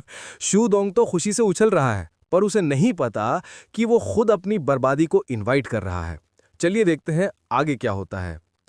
कहानी शुरू होती है सू फैमिली में और सुबह का टाइम था। ये फैन और सू इक्सुए बड़े आराम से बिस्तर में सोए हुए थे कि तभी दरवाजे पर दस्तक होती है। सू इक्सुए कहती है, क्या हुआ? बाहर से मेड की आवाज आती है, मिस, यंग मास्टर ये से मिलने कोई आया है। ये सुनते ही सू इक्सुए उठने की कोशिश करती है, लेकिन ये फैन कहाँ मानने वाला था। वो मस्ती में आ जाता है और ये इक्सुए को वापस बिस्तर में खींच लेता है। ये इक्सुए शॉक्ड होकर हैं बोलती है तो ये फैन बड़े प्यार से उससे चिपकते हुए कहता है, ये इक्सुए मेरी प्यारी वाइफ, थोड़ी देर और मेरे साथ रहो ना। सू इक्सुए शर्मा जाती है और उसे डांटती है, शौफान मस्ती बंद करो। और फिर मेड से पूछती है, अच्छा ये बताओ मेरे हस्बैंड से मिलने कौन आया है? मेड थोड़ा हिचकिचाते हुए जवाब देती है, जी वो मिस श्वान यी फई आई हैं। नाम सुनते ही सू इक्सुए के होश उड़ जाते हैं। वो हैरानी से चिल्लाती है, कौन? श्वान यू फई? अगले ही पल सीन पलट जाता है। सू इक्सुए ये फैन का गाल पकड़ती है और खींचने लगती है। ये फैन दर्द हो रहा है चिल्लाता है, पर इक्सुए मुंह फुला के ताना मारती है, हाँ तुम्हारी एक्स फियांसे आले यहाँ, बड़ा मजा आ रहा होगा ना। पर फिर भी सुधरता नहीं, उल्टा इक्सुए को टीज करते हुए पूछता है, क्या बात है, मेरी वाइफ इक्सुए जेलस हो रही है क्या? सू इक्सुए तुरंत सफाई देती है, मैं बिल्कुल जेलस नहीं हूं। तो ये फैन मुस्कुराते हुए कहता है, अगर टेंशन है तो चलो मेरे साथ, दोनों मिलके श्वान यूफेई से मिलते हैं। सू इक्सुए मान तो जाती है, पर मन ही मन सोचती है, मैं ये सिर्फ शाओफान को प्रोटेक्ट करने के लिए कर रही हूं, इसलिए नहीं कि मैं चिंता में हूं, समझे? कुछ देर बाद दोनों तैयार होकर बाहर आते हैं। सामने खड़ी शुआन यूफेई उन्हें साथ देखकर मन में सोचती है, ये दोनों सच में साथ में कितने अच्छे लग रहे हैं। लेकिन सू इक्सुए कोई मौका नहीं देती, आते ही सीधा हमला बोलती है, शुआन यूफेई तुमने एंगेजमेंट तोड़ दी थी ना, तो अब यहाँ क्या लेने आई हो, मेरे आदमी का मजाक उड़ाने? यूफेई की आंखों में आंसू आ जाते हैं। वो रोते हुए सफाई देती है, ब्रदर फैन, मैं बस माफी मांगने आई थी। कल जो हुआ वो मेरा इरादा नहीं था, वो तो मेरे सेकंड अंकल थे जिन्होंने मुझे फोर्स किया था। ये सुनकर ये फैन शांत खड़ा रहता है। वो यूफेई को अच्छे से जानता था, इसलिए मन में सोचता है, शुआन यूफेई सच में काफी जेंटल और कमजोर दिल की है। हो सकता है उसके अंकल ने ही उसे मजबूर किया हो। ये फैन का दिल पिघलने ही वाला था कि तभी कबाब में हड्डी बनने आ जाता है ली यूनयांग, जो यून सिटी की ली फैमिली का बड़ा बेटा है। वो आते ही यूफेई का हाथ जबरदस्ती पकड़ लेता है और बोलता है, यूफेई तो तुम यहाँ थी, मैं तुम्हें हर जगह ढूंढ रहा था, हमारी मूवी देखने की बात हुई थी ना, चलो गाड़ी में बैठो। यूफेई घबरा जाती है, उसे समझ नहीं आता कि ये बंदा यहाँ क्यों है। वो चिल्ला के पूछती है, तुम्हें किसने बताया मैं यहाँ हूँ? क्या मेरे अंकल ने भेजा है? बस ये सीन देखकर ये फैन का दिमाग घूम जाता है। वो गुस्से में मन में सोचता है, मैं इसे माफ करने वाला था, लेकिन इसने ली फैमिली को चुना। ये फैन का गुस्सा इसीलिए वैलिड था क्योंकि यून सिटी की ली फैमिली उन्हीं लियो फैमिली के चमचे हैं जिन्होंने ये फैमिली को बर्बाद किया था। ये फैन सीधा डिसीजन सुना देता है, ली फैमिली को चुनना मतलब अब तुम मेरी दुश्मन हो। जब सू इक्सुए को ये फैन इतना सीरियस और सोच में डूबा देखती है तो उसे लगता है कि ये फैन हर्ट हुआ है। वो सोचती है, अपनी एक्स फियांसे को किसी और के साथ देखकर शाओ फैन का दिल तो टूट गया होगा ना। बस फिर क्या था, सू इक्सुए आगे बढ़ती है और मैदान संभाल लेती है। वो चिल्लाती है, शुआन यूफेई तुम माफी मांगने आई थी ना, पर देखकर तो लग रहा है अपना नया रिलेशनशिप दिखाने आई हो। वो हक से बोलती है, सुन लो, मैं पहले ही ये फैन की औरत हूं, तो आगे से मेरे हस्बैंड को परेशान करना बंद करो। और ये प्रूव करने के लिए सू इक्शवे ने सबके सामने ये फैन का चेहरा पकड़ा और सीधा किस कर दिया। यूफई तो बस रोते हुए देखती रह गई। पहले ही, मतलब तुम दोनों पहले ही। सू इक्शवे किस तोड़ती है और फुल एटीट्यूड में कहती है, बिल्कुल सही, अगर अपनी भलाई चाहती हो तो जल्दी से यहां से दफा हो जाओ।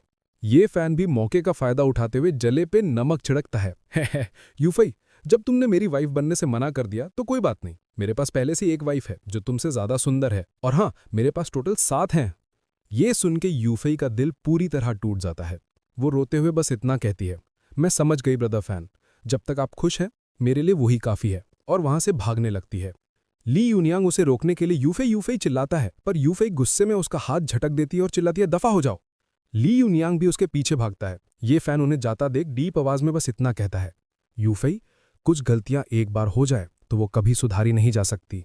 सीन बदलता है प्रोविंशियल कैपिटल के ल्यू फैमिली के घर, जहां माहौल गर्म है। कोई गुस्से में चिल्ला रहा है, क्या वो ज़्याहो पागल हो गया है? उसने ये फैमिली का साथ देने का फैसला किया और ऊपर से सू ग्रुप के साथ कोऑपरेट भी कर रहा है। और फिर हमें इसके बारे में बताया जाता है, ल्यू रान, पेट्रियार्क ऑफ द ल्यू फैमिली। एक आदमी डरते हुए बताता है, सर, ज़ियाहाओ ने कहा वो ये सब एक जान बचाने वाले एहसान को चुकाने के लिए कर रहा है। ल्यू रान गुस्से में कहता है, मुझे घंटा फर्क नहीं पड़ता उसका रीजन क्या है। वो एक शैतानी प्लान बनाता है। उनका एग्जाम्पल बनाने के लिए हमें सू फैमिली को पूरी तरह बर्बाद करना होगा। जाओ फैमिली तो पहले ही खत्म हो गई, पर ली और वैंग फैमिलीज अभी भी बची हैं। उन्हें साथ मिलाओ और सू ग्रुप को पूरी तरह तबाह कर दो। सू ई को बर्बाद कर दो और उसकी इज्जत मिट्टी में मिला दो। उसके आदमी यस सर बोलते हैं और ल्यू रान एक शैतानी हंसी के साथ कहता है, ही देखते हैं अब कौन ये फैमिली का साथ देने की हिम्मत करता है। और गाइज यहाँ पे चैप्टर खत्म होता और वीडियो भी खत्म होता। तब तक के लिए बाय बाय। तो जैसा कि हमने पिछले एपिसोड में देखा था, ल्यू फैमिली का पेट्रियार्क ल्यू रान सू फैमिली को खत्म करने ऑर्डर दे दिया था। और आगे एपिसोड की शुरुआत होती है सू फैमिली के मैंशन के बाहर, जहां माहौल थोड़ा लाइट और फ्रेंडली है। वांग फुगुई पूरे कॉन्फिडेंस के साथ सू यक्षुए को अश्योर करता है और कहता है, सिस्टर इन लॉ, आप बिल्कुल टेंशन मत लो, मैं ब्रदर का अच्छे से ख्याल रखूंगा, उन्हें खरोंच तक नहीं आने दूंगा। वहीं दूसरी तरफ ये फैन, जो दुनिया के लिए अभी भी एक फूल होने का नाटक कर रहा है, एक बच्चे की तरह इनोसेंट शक्ल बनाता है और अपनी वाइफ को बड़े प्यार से देखते हुए बोलता है, यक्षुए, मेरी प्यारी वाइफी, बाय बाय। सू यक्षुए उसे एक छोटे बच्चे की तरह ट्रीट करती है और समझाते हुए कहती है, अच्छे बच्चे बनो, तुम जाओ और फुगुई के साथ थोड़ी मस्ती करो, मेरा काम खत्म होने के बाद मैं तुम्हें लेने आ जाऊंगी, ठीक है? ये सुनकर ये फैन थोड़ा जिद करते हुए बोलता है, यक्षु, मेरी प्यारी बीवी, तुम्हें मुझे लेने आना ही पड़ेगा, ओके, भूलना मत। यक्षुए उसकी इनोसेंस पर हंसते हुए हाँ कर देती है, ठीक है बाबा, ठीक है, मैं पक्का होंगी। लेकिन जैसे ही ये फैन और वांग फुगुई वहां से थोड़ी दूर निकलते हैं और सू यक्षुए उनकी नजरों से ओझल हो जाती है, हवा का रुख बदल जाता है। वांग फुगुई के चेहरे से वो हंसी मजाक वाला एक्सप्रेशन तुरंत गायब हो जाता है और उसकी जगह एक सीरियस लुक ले लेता है। वो सीधा ये फैन की आंखों में देखता है और हैवी आवाज में बोलता है, वो जा चुकी है ब्रदर फैन, अब तुम ये नाटक करना बंद कर सकते हो। ये सुनकर ये फैन बाहर से थोड़ा हैरान होने की एक्टिंग करता है, पर फुगुई रुकता नहीं है, वो अपनी ऑब्जर्वेशन रखता है। जिस पल मैंने तुम्हें देखा था, मुझे उसी वक्त समझ आ गया था कि तुम पहले जैसे नहीं रहे। बैंक्वेट में वो जो तुमने pig to heat the tiger वाला ट्रिक खेला था, वो सच में कमाल का था ब्रदर फैन। फुगुई थोड़ा और करीब आकर आवाज धीमी करते हुए कहता है, और वो जाओ फैमिली का जो डिस्ट्रक्शन हुआ था, वो भी तुम्हारा ही काम था ना ब्रदर फैन? तुम्हारी कल्टीवेशन लेवल फिर से बढ़ गई है ना? मुझे सच बताओ, मेरे सामने तुम्हें एक्टिंग करने की जरूरत नहीं है, मैं तुम्हारा ब्रदर हूं। ये बात सुन के ये फैन बाहर से स्माइल करता है और अंदर ही अंदर उसका दिमाग तेजी से चल रहा है। वो मन ही मन सोचता है, ये वांग फुगुई ये सच में वही लड़का है जिसके साथ मैं बड़ा हुआ हूं। ये दिखता सिंपल है, पर ये कुछ ज्यादा ही परसेप्टिव और होशियार है। लेकिन ये फैन ये भी अच्छी तरह जानता है कि ये फैमिली के दुश्मन हर जगह फैले हुए हैं और शैडोज में छुपे हैं। वो फुगुई को इस खतरे में नहीं घसीट सकता, इसीलिए वो जानबूझकर फिर से अनजान बनने का डिसीजन लेता है। वो कंफ्यूजन का नाटक करते हुए अपनी पॉकेट्स चेक करने लगता है और भोलेपन से पूछता है, ब्रदर वोंग, तुम क्या करने की कोशिश कर रहे हो? क्या तुम मेरी पॉकेट चाहिए? ये सुन के फुगुई का सीरियस मूड खराब हो जाता है। वो चिल्लाता है, अरे यार, मैं उस तरह की पैकिंग या प्रिटेंडिंग की बात नहीं कर रहा था। आखिर हार मान के फुगुई अपना सर पकड़ लेता है, छोड़ो इसे, अगर तुम्हें बात नहीं करनी तो मत करो, पर खैर मैं अब ये मानकर चलूंगा कि तुम अब स्टूपिड नहीं हो, चाहे तुम कुछ भी कहो। फिर फुगुई गहरी सांस लेता है, उसका मूड थोड़ा लाइटन होता है और वो एक स्माइल के साथ कहता है, क्योंकि अब तुम अपने पुराने अवतार में वापस आ गए हो ब्रदर फैन, तो मैं तुम्हें उस जगह ले चलूंगा जहां हम अक्सर जाया करते थे, ताकि पुरानी यादें ताज़ा हो सकें। ये सुनते ही ये फैन थोड़ा घबरा जाता है, उसके दिमाग में गलत इमेजेस आने लगती हैं। वो डरते हुए पूछता है, हम कैसी जगह जाते थे? उसे लगता है फुगुई किसी क्लब या अडल्ट एंटरटेनमेंट जगह की बात कर रहा है। वो तुरंत डिफेंसिव होकर कहता है, मैं वैसी जगह अब नहीं जा सकता, मेरी शादी हो चुकी है भाई, यिक्शु मुझे मार डालेगी। फुगुई एक शैतानी स्माइल के साथ उसे देखता है और कहता है, अरे डरो मत, वहां पहुंचने के बाद तुम्हें खुद पता चल जाएगा। जब वो अपनी डेस्टिनेशन पर पहुंचते हैं तो सामने कोई क्लब नहीं बल्कि एक बड़ी बिल्डिंग होती है। फुगुई उस बिल्डिंग की तरफ इशारा करके पूछता है, याद है ये जगह? तुम मुझे यहाँ हमेशा चीजें खरीदने लाया करते थे। तब जाकर ये फैन को रियलाइज होता है और वो चौंकते हुए कहता है, ये तो ब्लैक मार्केट है। दरअसल यहाँ का 3rd अंडरग्राउंड लेवल यून सिटी का सबसे बड़ा ब्लैक मार्केट है। यहाँ हर तरह के रेयर और कीमती आइटम्स मिलते हैं, वेपन से लेकर पिल्स तक। जब तक आपके पास पैसे हैं, ऐसी कोई चीज नहीं जो यहाँ ना मिले। माहौल को भांपते ही ये फैन वापस अपने बचकाने रोल में आ जाता है। वो हवा में हाथ उठाकर क्लैपिंग करते हुए उछलते हुए चिल्लाता है, शॉपिंग शॉपिंग, अच्छी चीजें ढूंढने का टाइम आ गया। फुगुल ये फैन को आगे बढ़ते हुए देखकर मन में सोचता है, ब्रदर फैन को अभी भी रास्ता याद है, लगता है ये सच में ठीक हो गया है, बस नाटक कर रहा है। वही ये फैन भी चोरी छिपे फुगुई को ऑब्जर्व कर रहा है। फुगुई ऊपर से सख्त दिखता है पर दिमाग से तेज है। मेरे ऐसे बिहेव करने से वो मेरा इशारा समझ जाएगा कि मैं अभी खुलकर बात नहीं करना चाहता। ब्लैक मार्केट के अंदर घुसते ही चारों तरफ स्टॉल्स और आइटम्स की भरमार होती है।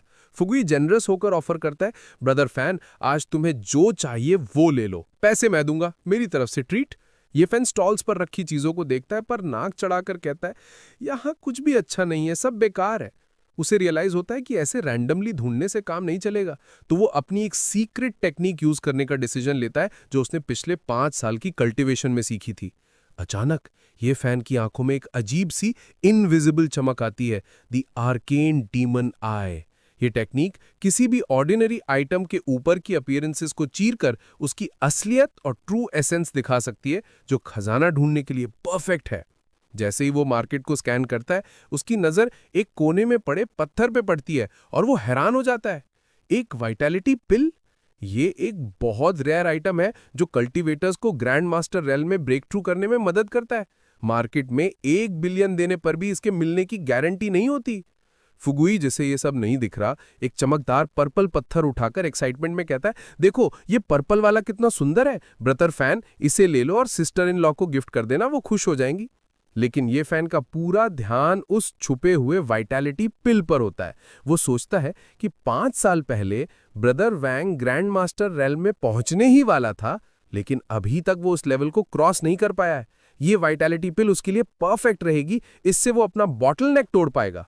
ये फैन अपनी चालाकी दिखाता है और जानबूझकर वो काले बेकार दिखने वाले पत्थर जिसमें वो पिल छुपी है, उसे उठाकर बच्चे की तरह जिद करते हुए बोलता है, नहीं ये वाला पत्थर घर ले जाने के लिए बढ़िया रहेगा, बिल्ली इसके साथ खेलेगी, मुझे ये चाहिए।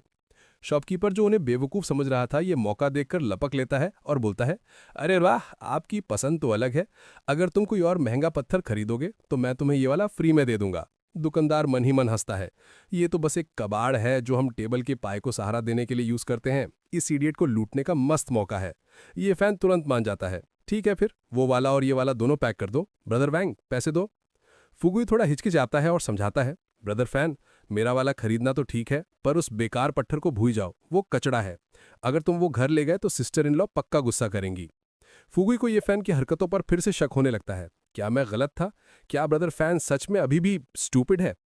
ये फैन इमोशनल कार्ड खेलते हुए कहता है, क्या तुमने मुझसे प्रॉमिस नहीं किया था? क्या तुम मुझसे झूठ बोल रहे थे?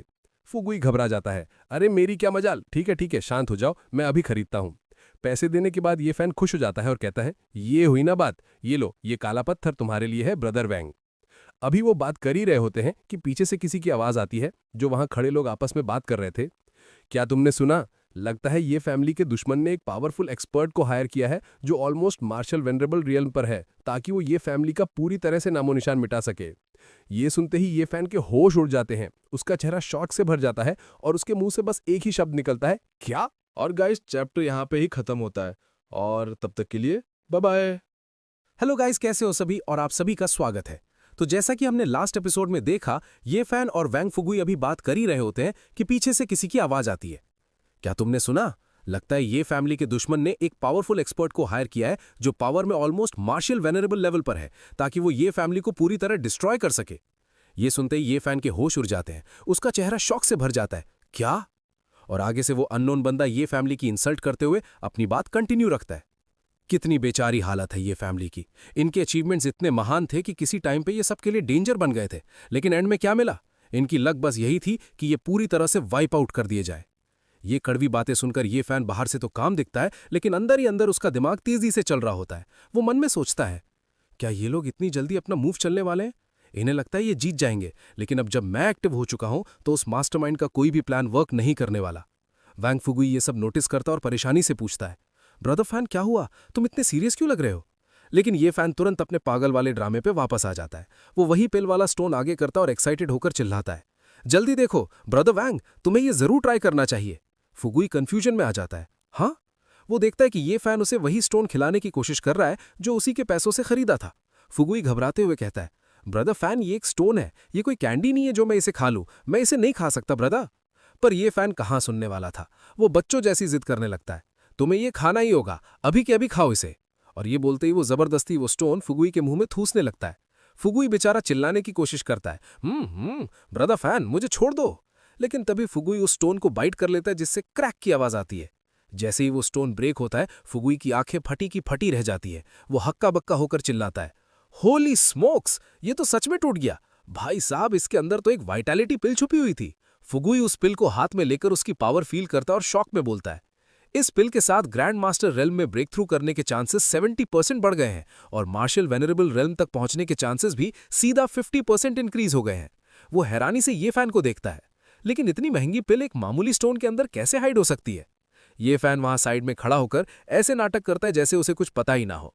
वो बोर होने की एक्टिंग करते हुए कहता है, कितना बोरिंग है यार, मुझे तो खाने के लिए कुछ टेस्टी मिला ही नहीं। फुगुई उसे डाउट की नजरों से देखता है, ब्रदर फैन तुम सच में? उसे लगने लगता है कि शायद ये फैन ड्रामा कर रहा है, लेकिन तभी ये फैन का फोन बजता है। ये फैन फोन उठाता है। हेलो, कौन बोल रहा है? दूसरी तरफ से शाओ हाउ की आवाज आती है। डिवाइन डॉक्टर, ये मैं हूं, मैं आपसे किसी को मिलवाना चाहता हूं, क्या आप अभी फ्री हैं? ये फैन मन में सोचता है, ये शाओ हाउ है, इसे मेरी असली सिचुएशन पता है। अगर ये मुझे किसी से मिलवाना चाहता है तो वो इंसान पक्का कोई बहुत इंपॉर्टेंट बंदा होगा। बाहर से वो बच्चों की तरह हैप्पी होकर चिल्लाता है, ये वैसे भी मुझे भूख लगी थी। सीन शिफ्ट होता है हाफ आवर बाद रॉयल ग्रैंड होटल में। इधर आते ही ये फैन और वैम फुगुई सीट पर बैठ जाते हैं और साथ में स्या हाउ भी बैठा होता है। तभी ये फैन एक्साइटेडली चिल्लाता है, ये चलो खाना खाते हैं। और ये देख के फुगुई कहता है, ब्रदर फैन। और तभी स्या हाउ जिन बंदों के साथ मिलाने वाला था उनसे इंट्रोड्यूस करवाता है। यंग मास्टर, ये मैं इनसे मिलवाता हूँ, ये दोनों स्या फैमिली के खास मेंबर्स हैं। और वो इंट्रोडक्शन दे रहा होता है, लेकिन इधर ये फैन ने ऑलरेडी खाना शुरू कर दिया होता है। वो मुंह भर के बोलता है, ये वाला तो बड़ा टेस्टी है। स्या हाउ एक आदमी की तरफ इशारा करता है, ये ली हु है। अगर कभी भी आपको ऐसे काम में मदद चाहिए जो डार्क में रखना बेहतर हो तो इनसे कांटेक्ट कीजिए। आगे हमें पता चलता है कि लीहू कोई मामूली आदमी नहीं बल्कि यून सिटी के अंडरवर्ल्ड का गॉड फादर है।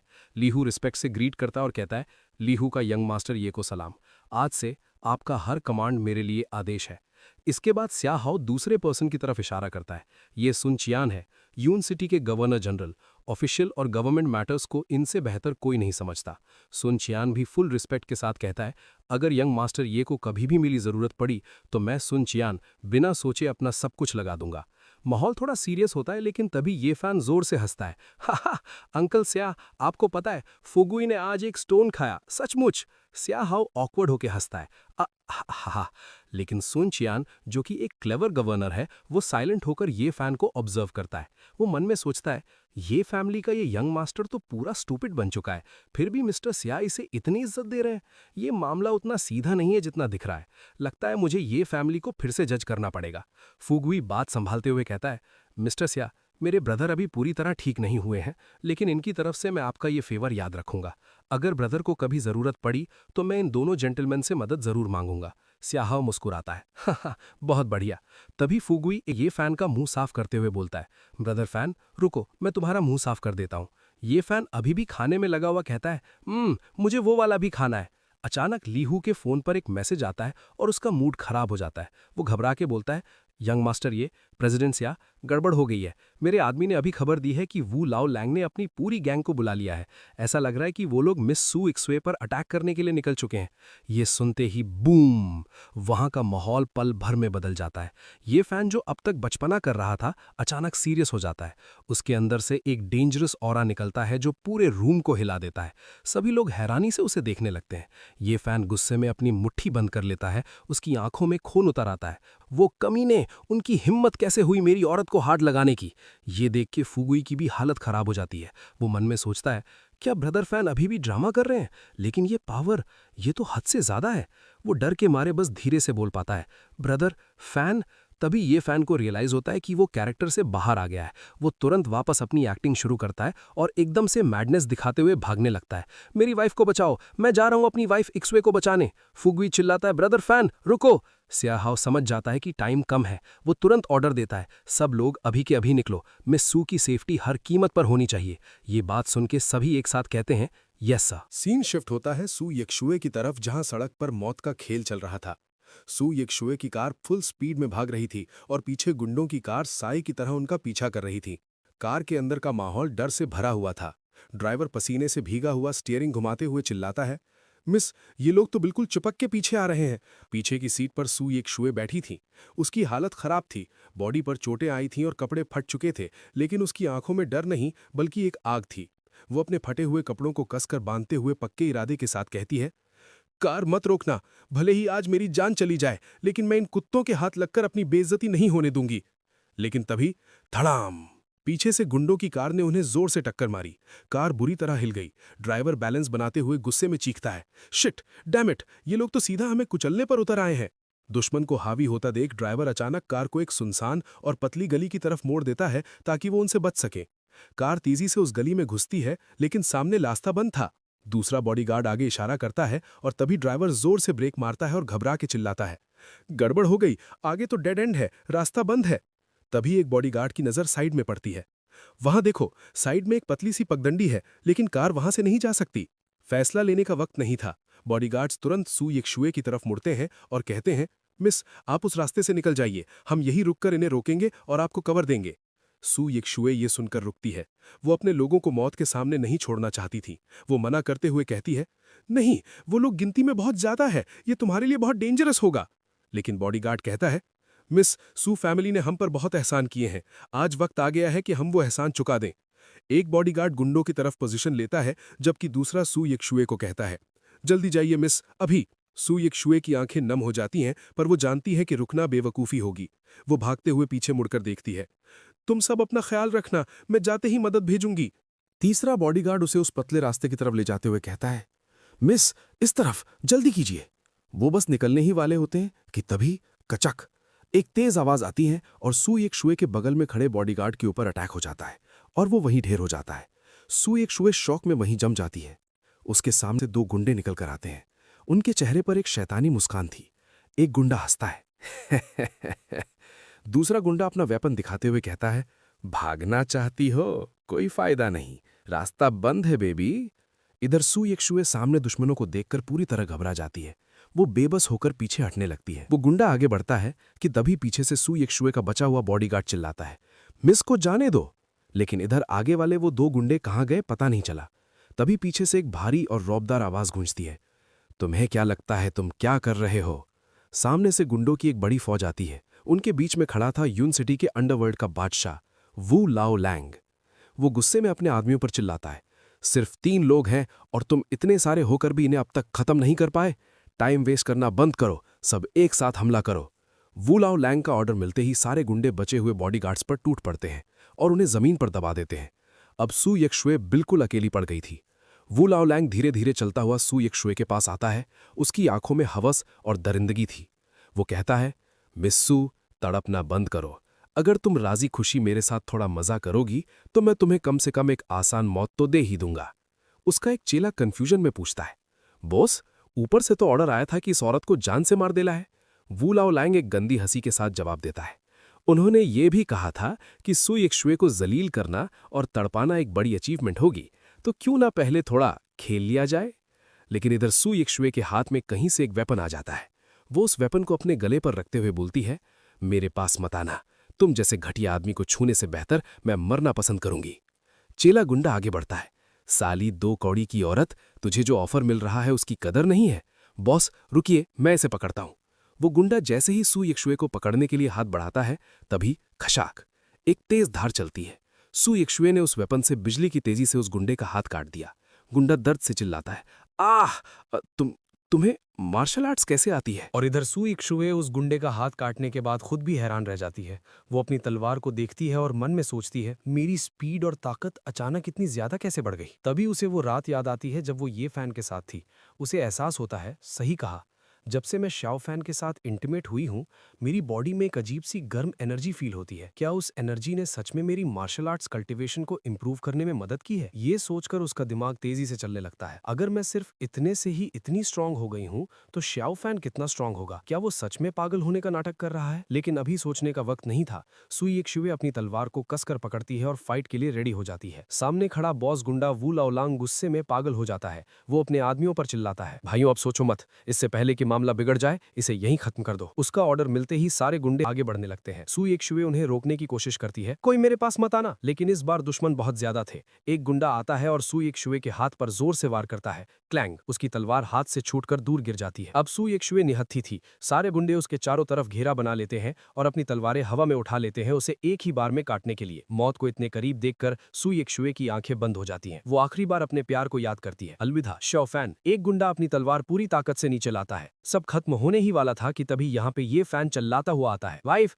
डरो मत, तुम्हारा पति तुम्हें बचाने आ गया है। ये फैन अपनी बाइक को सीधा उन गुंडों के बीच में घुसा देता है। धड़ाम धड़ाम गुंडे बॉलिंग पिन्स की तरह हवा में उड़ जाते हैं और जो गुंडा सू यक्षुए को मारने वाला था उसे तो बाइक ने सीधा उड़ा दिया। सू यक्षुए अभी भी शॉक में थी, डर के मारे वो कांप रही थी। लेकिन जब वो आंखें खोलती है तो देखती है कि उसका पागल पति ये फैन उसके सामने एक दीवार बनकर खड़ा है। ये फैन तुरंत सू यक्षुए को अपनी बाहों में भर लेता है और बड़े प्यार से पूछता है, वाइफ क्या तुम ठीक हो? तुमने तो मुझे डर के मारे मार ही डाला था। सू यक्षुए को यकीन नहीं होता। वो रोती हुई आवाज में बोलती है, शाओ फैन, क्या मैं सपना देख रही हूँ? फिर उसे ये फैन की एंट्री और पावर याद आती है। उसकी आंखों में उम्मीद की किरण जगती है। शाओ फैन, तुम ठीक हो गए हो ना? ये तो कमाल हो गया, अब ये फैमिली बच जाएगी। ये फैन एक पल के लिए सीरियस हो जाता है। वो मन में अफसोस के साथ सोचता है, माफ करना यक्षुए वाइफ, मैं अभी तुम्हें सच नहीं बता सकता। और अगले ही पल वो वापस अपने भोले रूप में आ जाता है। वो अनजान बनते हुए पूछता है, यक्षुए वाइफ, तुम ये कैसी बातें कर रही हो? सू यक्षुए कुछ समझ पाती उससे पहले ही पीछे से बॉस गुंडा वू लाओलांग उठता है। वो गुस्से से पागल हो चुका था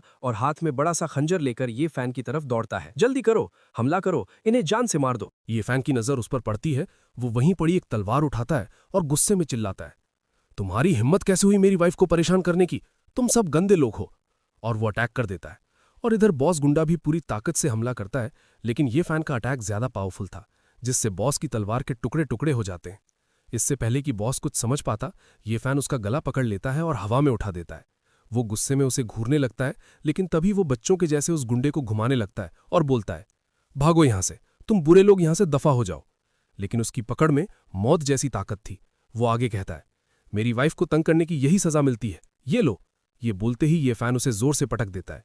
ये नज़ारा देखकर बॉस के बाकी चमचे वहीं जम जाते हैं। उनके चेहरों पर मौत का खौफ साफ दिख रहा था। उन्होंने सोचा था ये एक मामूली पागल है, लेकिन ये तो यमराज निकला। और इधर सू यक्षुए अभी भी ये देखकर शौक में थी। उसके मुंह से बस धीरे से निकलता है, शाओ फान। तभी पीछे से भागते हुए वैंग फुगुई और लीहू वहां पहुंचते हैं। फुगुई सांस फूलते हुए चिल्लाता है, ब्रदर फैन, इतना तेज मत भागा करो यार। लेकिन जब वो वहां का नज़ारा देखता है, हर तरफ गुंडे पड़े हुए और ये फैन का वो डोमिनेटिंग रूप, तो वो हक्का बक्का रह जाता है। ये सब क्या चल रहा है यहाँ? फुगुई के दिमाग की घंटी बजती है। वो मन में सोचता है, क्या ब्रदर फैन ने भाभी के सामने अपना सच उगल दिया? ये कैसे हो सकता है? अभी तो वक्त सही नहीं था। लेकिन सू यक्षुए, जो अभी भी मिसअंडरस्टैंडिंग में थी, वो रोती हुई कहती है, ये सब मेरी वजह से हुआ। इनकी याददाश्त वापस नहीं आई है। वो तो बस मुझे खतरे में देखकर अपने जानवरों वाले इंस्टिंक्ट से मुझे बचाने लग गए। ये सुनकर फुगुई राहत की सांस लेता है और तुरंत नाटक करते हुए कहता है, वाह अमेजिंग, क्या मूव था ब्रदर फैन, मान गए। ये फैन फुगुई को घूरता है और धीरे से इशारा करते हुए कहता है, अब बकवास बंद कर और वो काम कर जो मैं खुद अभी नहीं कर सकता, समझ रहा है ना? फुगुई तुरंत इशारा समझ जाता है। वो अपने सीरियस मोड में आता है और एक जिंदा बचे गुंडे को कॉलर से पकड़कर उठा लेता है। वो दहाड़ता है, बोल, मेरी भाभी के पीछे किसे भेजा था? किसने ऑर्डर दिया था तुझे? ये फैन मन में मुस्कुराता है, चलो लड़का समझदार है। डर के मारे वो गुंडा सब कुछ उगल देता है। वो वैंग फैमिली का यंग मास्टर वैंग था। उसी ने वू लाओ लांग को मिस सू का शिकार करने का ऑर्डर दिया था। उसने कहा था कि वो बंदरों को डराने के लिए मुर्गी को मारना चाहता है। मैं तो बस एक छोटा सा गुंडा हूं, प्लीज मुझे मत मारो। ये सुनते ही ये फैन का चेहरा सीरियस हो जाता है। वो मन में कैलकुलेशन करने लगता है। वांग फैमिली, मतलब वो लोग प्रोविंशियल कैपिटल की ल्यू फैमिली के लिए काम कर रहे हैं। क्या ल्यू फैमिली ने ये चाल इसलिए चली ताकि दूसरी शाह फैमिली खड़ी ना हो सके और ये फैमिली पूरी तरह मिट जाए? उसका गुस्सा बढ़ने लगता है। लगता है जाओ फैमिली को गिराना इनके लिए काफी नहीं था। तभी सुइक सुए की कमजोर आवाज आती है, श्याओ फान, और फिर सुइक सुए ये फैन के ऊपर गिर पड़ती है। लेकिन ये फैन तुरंत उसे पकड़ लेता है और कहता है, युइक सुए, मेरी वाइफ, तुम ठीक तो हो ना? तभी सुइक सुए जैसे तैसे कहती है, बचाओ, कैप्टन जाओ और बाकियों को बचाओ, वो लोग अभी भी वहां हैं। ये फैन तुरंत फुगुई और ली हू को ऑर्डर देता है, जल्दी करो, इन सबको तुरंत हॉस्पिटल ले चलो। फुगुई चिल्लाता है, रॉजर दैट। कुछ देर बाद सीन शिफ्ट होता है हॉस्पिटल के कमरे में। कैप्टन जाओ डाटू, जो सू यक्षे के बॉडीगार्ड टीम का कैप्टन है, होश में आता है। और होश में आते ही उसने कहा, मिस। ये फैन वहां उसके बेड के पास ही खड़ा था और कहता है, यक्षे ठीक है, बस थोड़ी डरी हुई है, तुम आराम करो। जाओ डाटू एक गहरी सांस लेता है, शुक्र है। लेकिन अगले ही पल उसकी नजर ये फैन पर पड़ती है। वो ये फैन के एक्सप्रेशंस और बॉडी लैंग्वेज को देखकर दंग रह जाता है। उसकी आंखें फटी की फटी रह जाती हैं। यंग मास्टर, आप अब पागल नहीं हैं? तभी ये फैन सीरियस होकर कहता है, मैं ठीक हो चुका हूं, लेकिन ये बात सिर्फ गिने चुने लोगों को ही पता है। मुझे उम्मीद है कि तुम मेरा ये राज अपने तक ही रखोगे। जाओ डाटू बिना एक पल गंवाए जवाब देता है, बेफिक्र रहिए यंग मास्टर, मैं कसम खाता हूं ये राज मेरी कब्र तक मेरे साथ जाएगा। ये फैन खुश होकर कहता है, इतना फॉर्मल होने की जरूरत नहीं है, तुम अभी भी घायल हो, तुम वफादार हो और मुझे यक्षे की सुरक्षा के लिए तुम जैसे ही भरोसेमंद आदमी की जरूरत है। फिर ये फैन आगे बढ़ता है और अपनी उंगलियां जाओ की तरफ करता है। तुम्हारी वफादारी के बदले मैं तुम्हें मार्शल रेल्म में एंटर करने में मदद करूंगा। जैसे ही ये फैन अपनी उंगली जाओ के शरीर पर रखता है, एक जबरदस्त एनर्जी ट्रांसफर होना शुरू होती है। जाओ डाटू को ऐसा लगता है जैसे उसके अंदर आग लग गई हो। वो दर्द और पावर के मारे चिल्लाता है, आह, ये तो बहुत गर्म है। जाओ डाटू का शरीर पूरा कांप रहा होता है, लेकिन जब एनर्जी शांत होती है तो वो अपनी बॉडी को देखता है और हैरान रह जाता है। मेरी चोटें, वो तो पूरी तरह से गायब हो गई हैं। ये कैसे हुआ? ये फैन एक कॉन्फिडेंट स्माइल के साथ कहता है, बिल्कुल, तुम अब मार्शल रेल्म में कदम रख चुके हो। अब तुम एक मामूली इंसान नहीं रहे। आज से ग्रेट शिया में तुम्हें लोगों के बीच एक असली एलीट माना जाएगा। ये सुनकर जाओ डाटू तुरंत जमीन पर घुटने टेक देता है, उसका सिर सम्मान से झुक जाता है। शुक्रिया यंग मास्टर, ये मैं कसम खाता हूं, भले ही मुझे अपनी जान देनी पड़े, लेकिन मैं मिस यक्षे की हमेशा हिफाजत करूंगा। ये फैन अपनी जेब से एक दवा की शीशी निकालकर उसे देता है और कहता है, ये पिल्स तुम्हारे शरीर को और मजबूत बनाएंगी और तुम्हारी कल्टीवेशन को इम्प्रूव करेंगी। अपना फर्ज अच्छे से निभाओ और तुम्हें इनाम की कोई कमी नहीं होगी। अब सीन शिफ्ट होता है सू फैमिली के मैंशन में, जहां ये फैन के दुश्मन बाप बेटे की जोड़ी परेशानी में थे। और ये सीन हमने पहले भी देखा है, लेकिन अभी और एक बार दिखाया जा रहा है, तो हम देख लेते हैं। इधर सू दोंग, जो ये चैंग फेंग का अडॉप्टेड ग्रैंडसन है और सू फैमिली का बड़ा बेटा है, गुस्से में चिल्लाता है, डैड, जाओ फैमिली अचानक से खत्म हो गई। हमने रातों रात अपना सबसे बड़ा बिजनेस पार्टनर खो दिया। वो डर और गुस्से में आगे बोलता है, जाओ फैमिली के सपोर्ट के बिना मुझे डर है कि हम अकेले ये फैमिली को नहीं गिरा पाएंगे। उसका बाप सू जियान, जो ये चैंग फैंग का अडॉप्टेड बेटा और सू फैमिली का हेड है, गहरी सोच में डूबा हुआ कहता है, कंपनी के पुराने एल्डर्स अभी भी ये चैंग फैंग के वफादार हैं और हमारे एलाइज के पास ये ग्रुप में अभी इतनी पावर नहीं है कि वो कुछ बड़ा कर सकें। सू दोंग एक खौफनाक आइडिया देता है। उसकी आंखों में मौत चमक रही थी।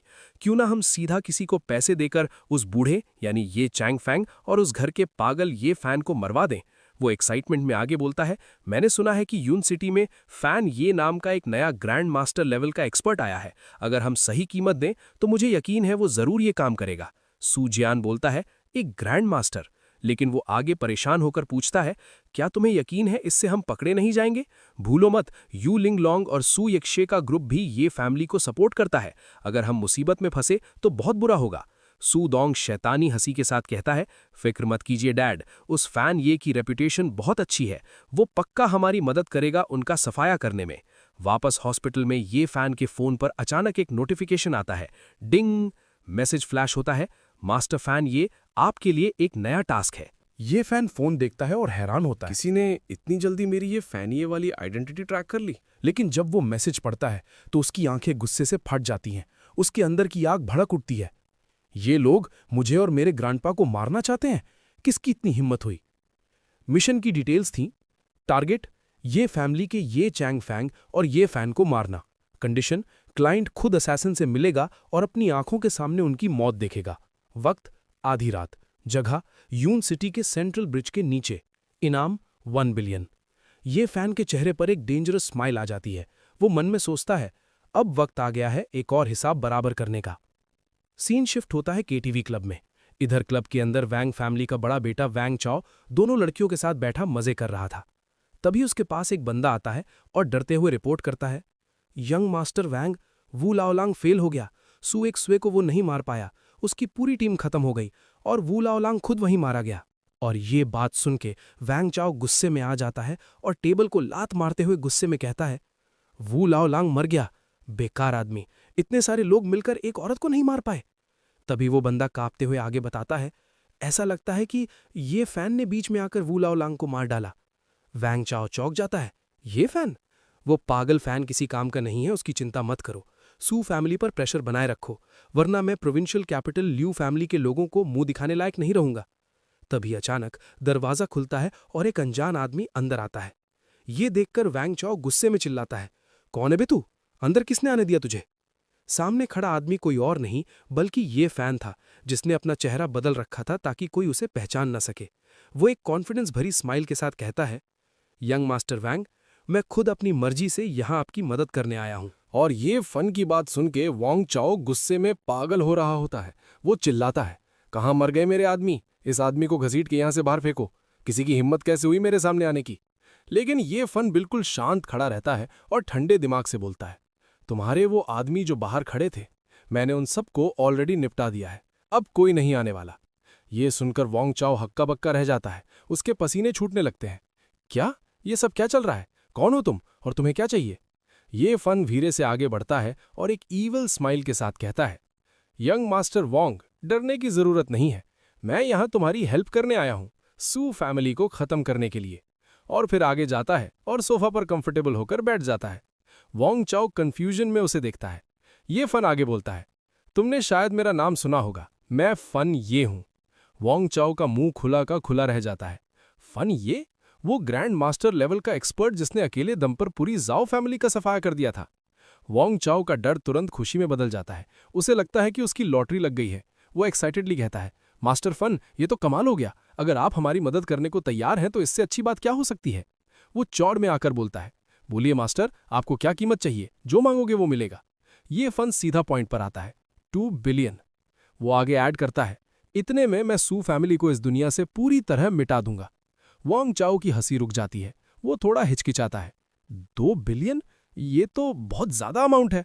वो मन में कैलकुलेशन करता है, वॉन्ग फैमिली के टोटल एसेट्स 10 बिलियन के हैं, लेकिन हमारे पास इतना लिक्विड कैश फ्लो नहीं है। और ये बात सुन के ये फन गुस्सा करते हुए कहता है, तुम्हारे पास 2 बिलियन नहीं है, फिर भी तुम मुझसे सू फैमिली को खत्म करवाना चाहते हो? क्या तुम्हें ग्रैंड मास्टर लेवल के एक्सपर्ट की इंसल्ट कर रहे हो? वॉन्ग चाओ की हालत खराब हो जाती है। वो गिड़गिड़ाता है, मास्टर प्लीज गुस्सा मत होइए, मेरी ऐसी हिम्मत कहाँ? वॉन्ग चाओ का दिमाग तेजी से चलता है। वो सोचता है, प्रोविंशियल कैपिटल के मिस्टर ल्यू ने प्रॉमिस किया था कि अगर हम सू फैमिली को गिरा दें तो उनके सारे एसेट्स वॉन्ग फैमिली को मिल जाएंगे। अगर ऐसा हुआ तो 2 बिलियन देना कोई बड़ी बात नहीं होगी। लेकिन फिर उसे डर लगता है, पर अगर ल्यू फैमिली ने अपना प्रॉमिस तोड़ दिया तो, या फिर इस फन ये ने पैसा लेने के बाद हमारे साथ भी वही किया जो जाओ फैमिली के साथ किया था तो? वॉन्ग चाओ फैसला करता है कि यहां से निकलना ही बेहतर है। मास्टर, ये तो हमारी वॉन्ग फैमिली के लिए ऑनर की बात है कि आप जैसा एक्सपर्ट हमारे साथ है। मैं अभी घर जाकर तुरंत मनी का इंतजाम करता हूं। ये बोलते ही वो भागने लगता है, मन में सोचते हुए, भाग लो बेटा, मौका मिलते ही निकल लो। ये फन एक मामूली सी प्लास्टिक स्ट्रॉ निकालता है और उस प्लास्टिक स्ट्रॉ को एक डेडली वेपन की तरह वॉन्ग चाओ की तरफ फेंक मारता है। स्विश! वो स्ट्रॉ गोली की रफ्तार से जाती है और वॉन्ग चाओ के कान के बिल्कुल पास से होकर नीचे जमीन में धंस जाती है। ये देखकर वैंग चाओ की सांसें अटक जाती हैं। वो कांपते हुए स्ट्रॉ को देखता है और सोचता है, ये क्या भला है? एक प्लास्टिक स्ट्रॉ? उसे समझ आ जाता है कि वो मौत के मुंह में खा रहा है। वो तुरंत माफी मांगता है, मास्टर, मुझसे गलती हो गई मास्टर, मैं गलत था। तो इस पे आगे से ये फैन ठंडे लहजे में बोलता है, गुड, कम से कम तुम्हें अपनी गलती का एहसास तो हुआ और दोबारा बैठ जाता है सोफा में। और फिर आगे वो ड्रिंक उठाता है और ऑर्डर देता है, मैं तुम्हें 10 मिनट देता हूँ, यहीं के यहीं मनी का इंतजाम करो। और आगे वो ड्रिंक पीने लगता है स्ट्रॉ से, लेकिन दूसरे हाथ में भी एक और स्ट्रॉ पकड़ा होता है और घुमा रहा होता है। और ये देख के वैंग चाओ की हालत पतली हो जाती है और वो डरते हुए कहता है, जी जी मास्टर, मैं अभी करता हूँ। वो तुरंत अपना फ़ोन निकालता है और अपने डैड को कॉल लगाता है। जैसे ही कॉल उठता है वो चिल्लाता है, डैड जल्दी से मुझे मनी ट्रांसफ़र कीजिए, 2 बिलियन। उधर से शायद सवाल पूछे जाते हैं तो वैंग चाओ घबरा के बोलता है, मैंने उस ग्रैंड मास्टर एक्सपर्ट फैन ये को हायर किया, प्लीज़ सवाल मत पूछिए, जल्दी भेजिए। इधर ये फैन उसे घूर रहा होता है। ये फैन मन में सोचता है, तुमने मेरी वाइफ युक्षुए के खिलाफ साजिश करने की हिम्मत की, मैं तुम्हें इतनी आसानी से कैसे जाने दे सकता हूं। कुछ ही देर में फोन पर नोटिफिकेशन आता है, डिंग, ट्रांसफर सक्सेसफुल। वैंग चाओ राहत की सांस लेता है और ये फैन को फोन दिखाता है, मास्टर मनी आपके अकाउंट में ट्रांसफर हो गया। वो डरते हुए पूछता है, क्या अब मैं जा सकता हूं? ये फैन एक शैतानी स्माइल के साथ कहता है, इतनी जल्दी क्या है, तुम्हारा काम तो हो गया, लेकिन अभी मेरे हिसाब की बात करना बाकी है। ये फैन की बात सुनकर वैंग चाओ कंफ्यूज हो जाता है। वो घबराते हुए पूछता है, मास्टर आपका क्या मतलब है, कौन सा हिसाब? ये फैन एकदम शांत लेकिन खतरनाक आवाज में जवाब देता है, बिल्कुल, मैं यहां वो कर्ज चुकाने आया हूं जो तुमने मेरी वाइफ को मारने की कोशिश करके चढ़ा लिया है। ये बोलते ही ये फैन अपना फेस रिवील कर देता है। जैसे ही वैंग चाओ उसका असली चेहरा देखता है, उसके पैरों तले जमीन खिसक जाती है। वो शॉक में चिल्लाता है, ये फैन? फिर उसे समझ आता है कि फैन ये फैन है। फैन ये फैन, ये तुम हो? वैंग चाओ को यकीन नहीं होता। मतलब तुम अब तक सिर्फ नाटक कर रहे थे, तुमने हम सबको बेवकूफ बनाया। वैंग चाओ का दिमाग तेजी से चलता है। वो मन में सोचता है, 5 साल पहले ये Fan already martial grand master realm के पीक पर था और अब तो इसकी ताकत का अंदाजा लगाना भी नामुमकिन है। और मैंने इसकी बीवी पर हमला करने की गलती कर दी। मौत को सामने देखकर वैंग चाओ का घमंड चूर चूर हो जाता है। वो ये फैन के पैरों में गिरकर गिड़गिड़ाने लगता है, यंग मास्टर, ये मैं भीख मांगता हूँ, प्लीज़ मुझे बख्श दीजिए। मैं तो बस किसी और के ऑर्डर्स फॉलो कर रहा था। मैं कसम खाता हूँ, आज से मैं आपके लिए बैल और घोड़े की तरह काम करूंगा। ये फैन उसकी तरफ एक कोल्ड नज़र डालता है और कहता है, उसकी ज़रूरत नहीं पड़ेगी, लेकिन हाँ, मुझे तुमसे एक चीज़ उधार चाहिए। वैंग चाओ उम्मीद में पूछता है, उधार? आपको क्या चाहिए? मैं आपको कुछ भी देने को तैयार हूँ। नहीं, मैं आपको सब कुछ दे दूंगा। ये फैन के चेहरे पर एक शैतानी स्माइल आती है और वो धीरे से बोलता है, मुझे जो चाहिए वो है तुम्हारी जान। और ये बोलते ही ये फैन ने अटैक कर दिया वैंग चाओ के ऊपर और उसे ऊपर उठा रखा होता है। और ये देखते ही वैंग चाओ समझ जाता है कि अब बचने का कोई रास्ता नहीं है। वो मन में सोचता है, कमीना ये फैन, इसने पागल होने का नाटक किया और सबको धोखा दिया। अगर मुझे मरना ही है तो मैं इसको ऐसे ही जाने नहीं दूंगा। तभी उसके फोन पर एक कॉल आता है। स्क्रीन पर नाम फ्लैश होता है, लियू फैमिली, लियू रैन। वैंग चाओ चुपके से कॉल उठाने की कोशिश करता है ताकि वो सिग्नल दे सके, लेकिन ये फैन की तेज नजरें सब देख लेती हैं और इनविजिबल पावर से फोन को दूर फेंक देता है। ओह, मौत के दरवाजे पर खड़े होकर भी चालाकी, हिम्मत तो है तुम में। आगे वो और भी पावर बढ़ा देता है और वैंग चाओ को तकलीफ देने लगता है। आगे से वैंग चाओ दर्द के मारे कहता है, मैं कुछ नहीं कर रहा था। लेकिन ये फैन अब कोई बात सुनने के मूड में नहीं था। वो और भी ज्यादा पावर बढ़ाने लगता है और आगे जबरदस्त एनर्जी रिलीज करता है। उश! एक ही पल में वैंग चाओ के शरीर में आग लग जाती है।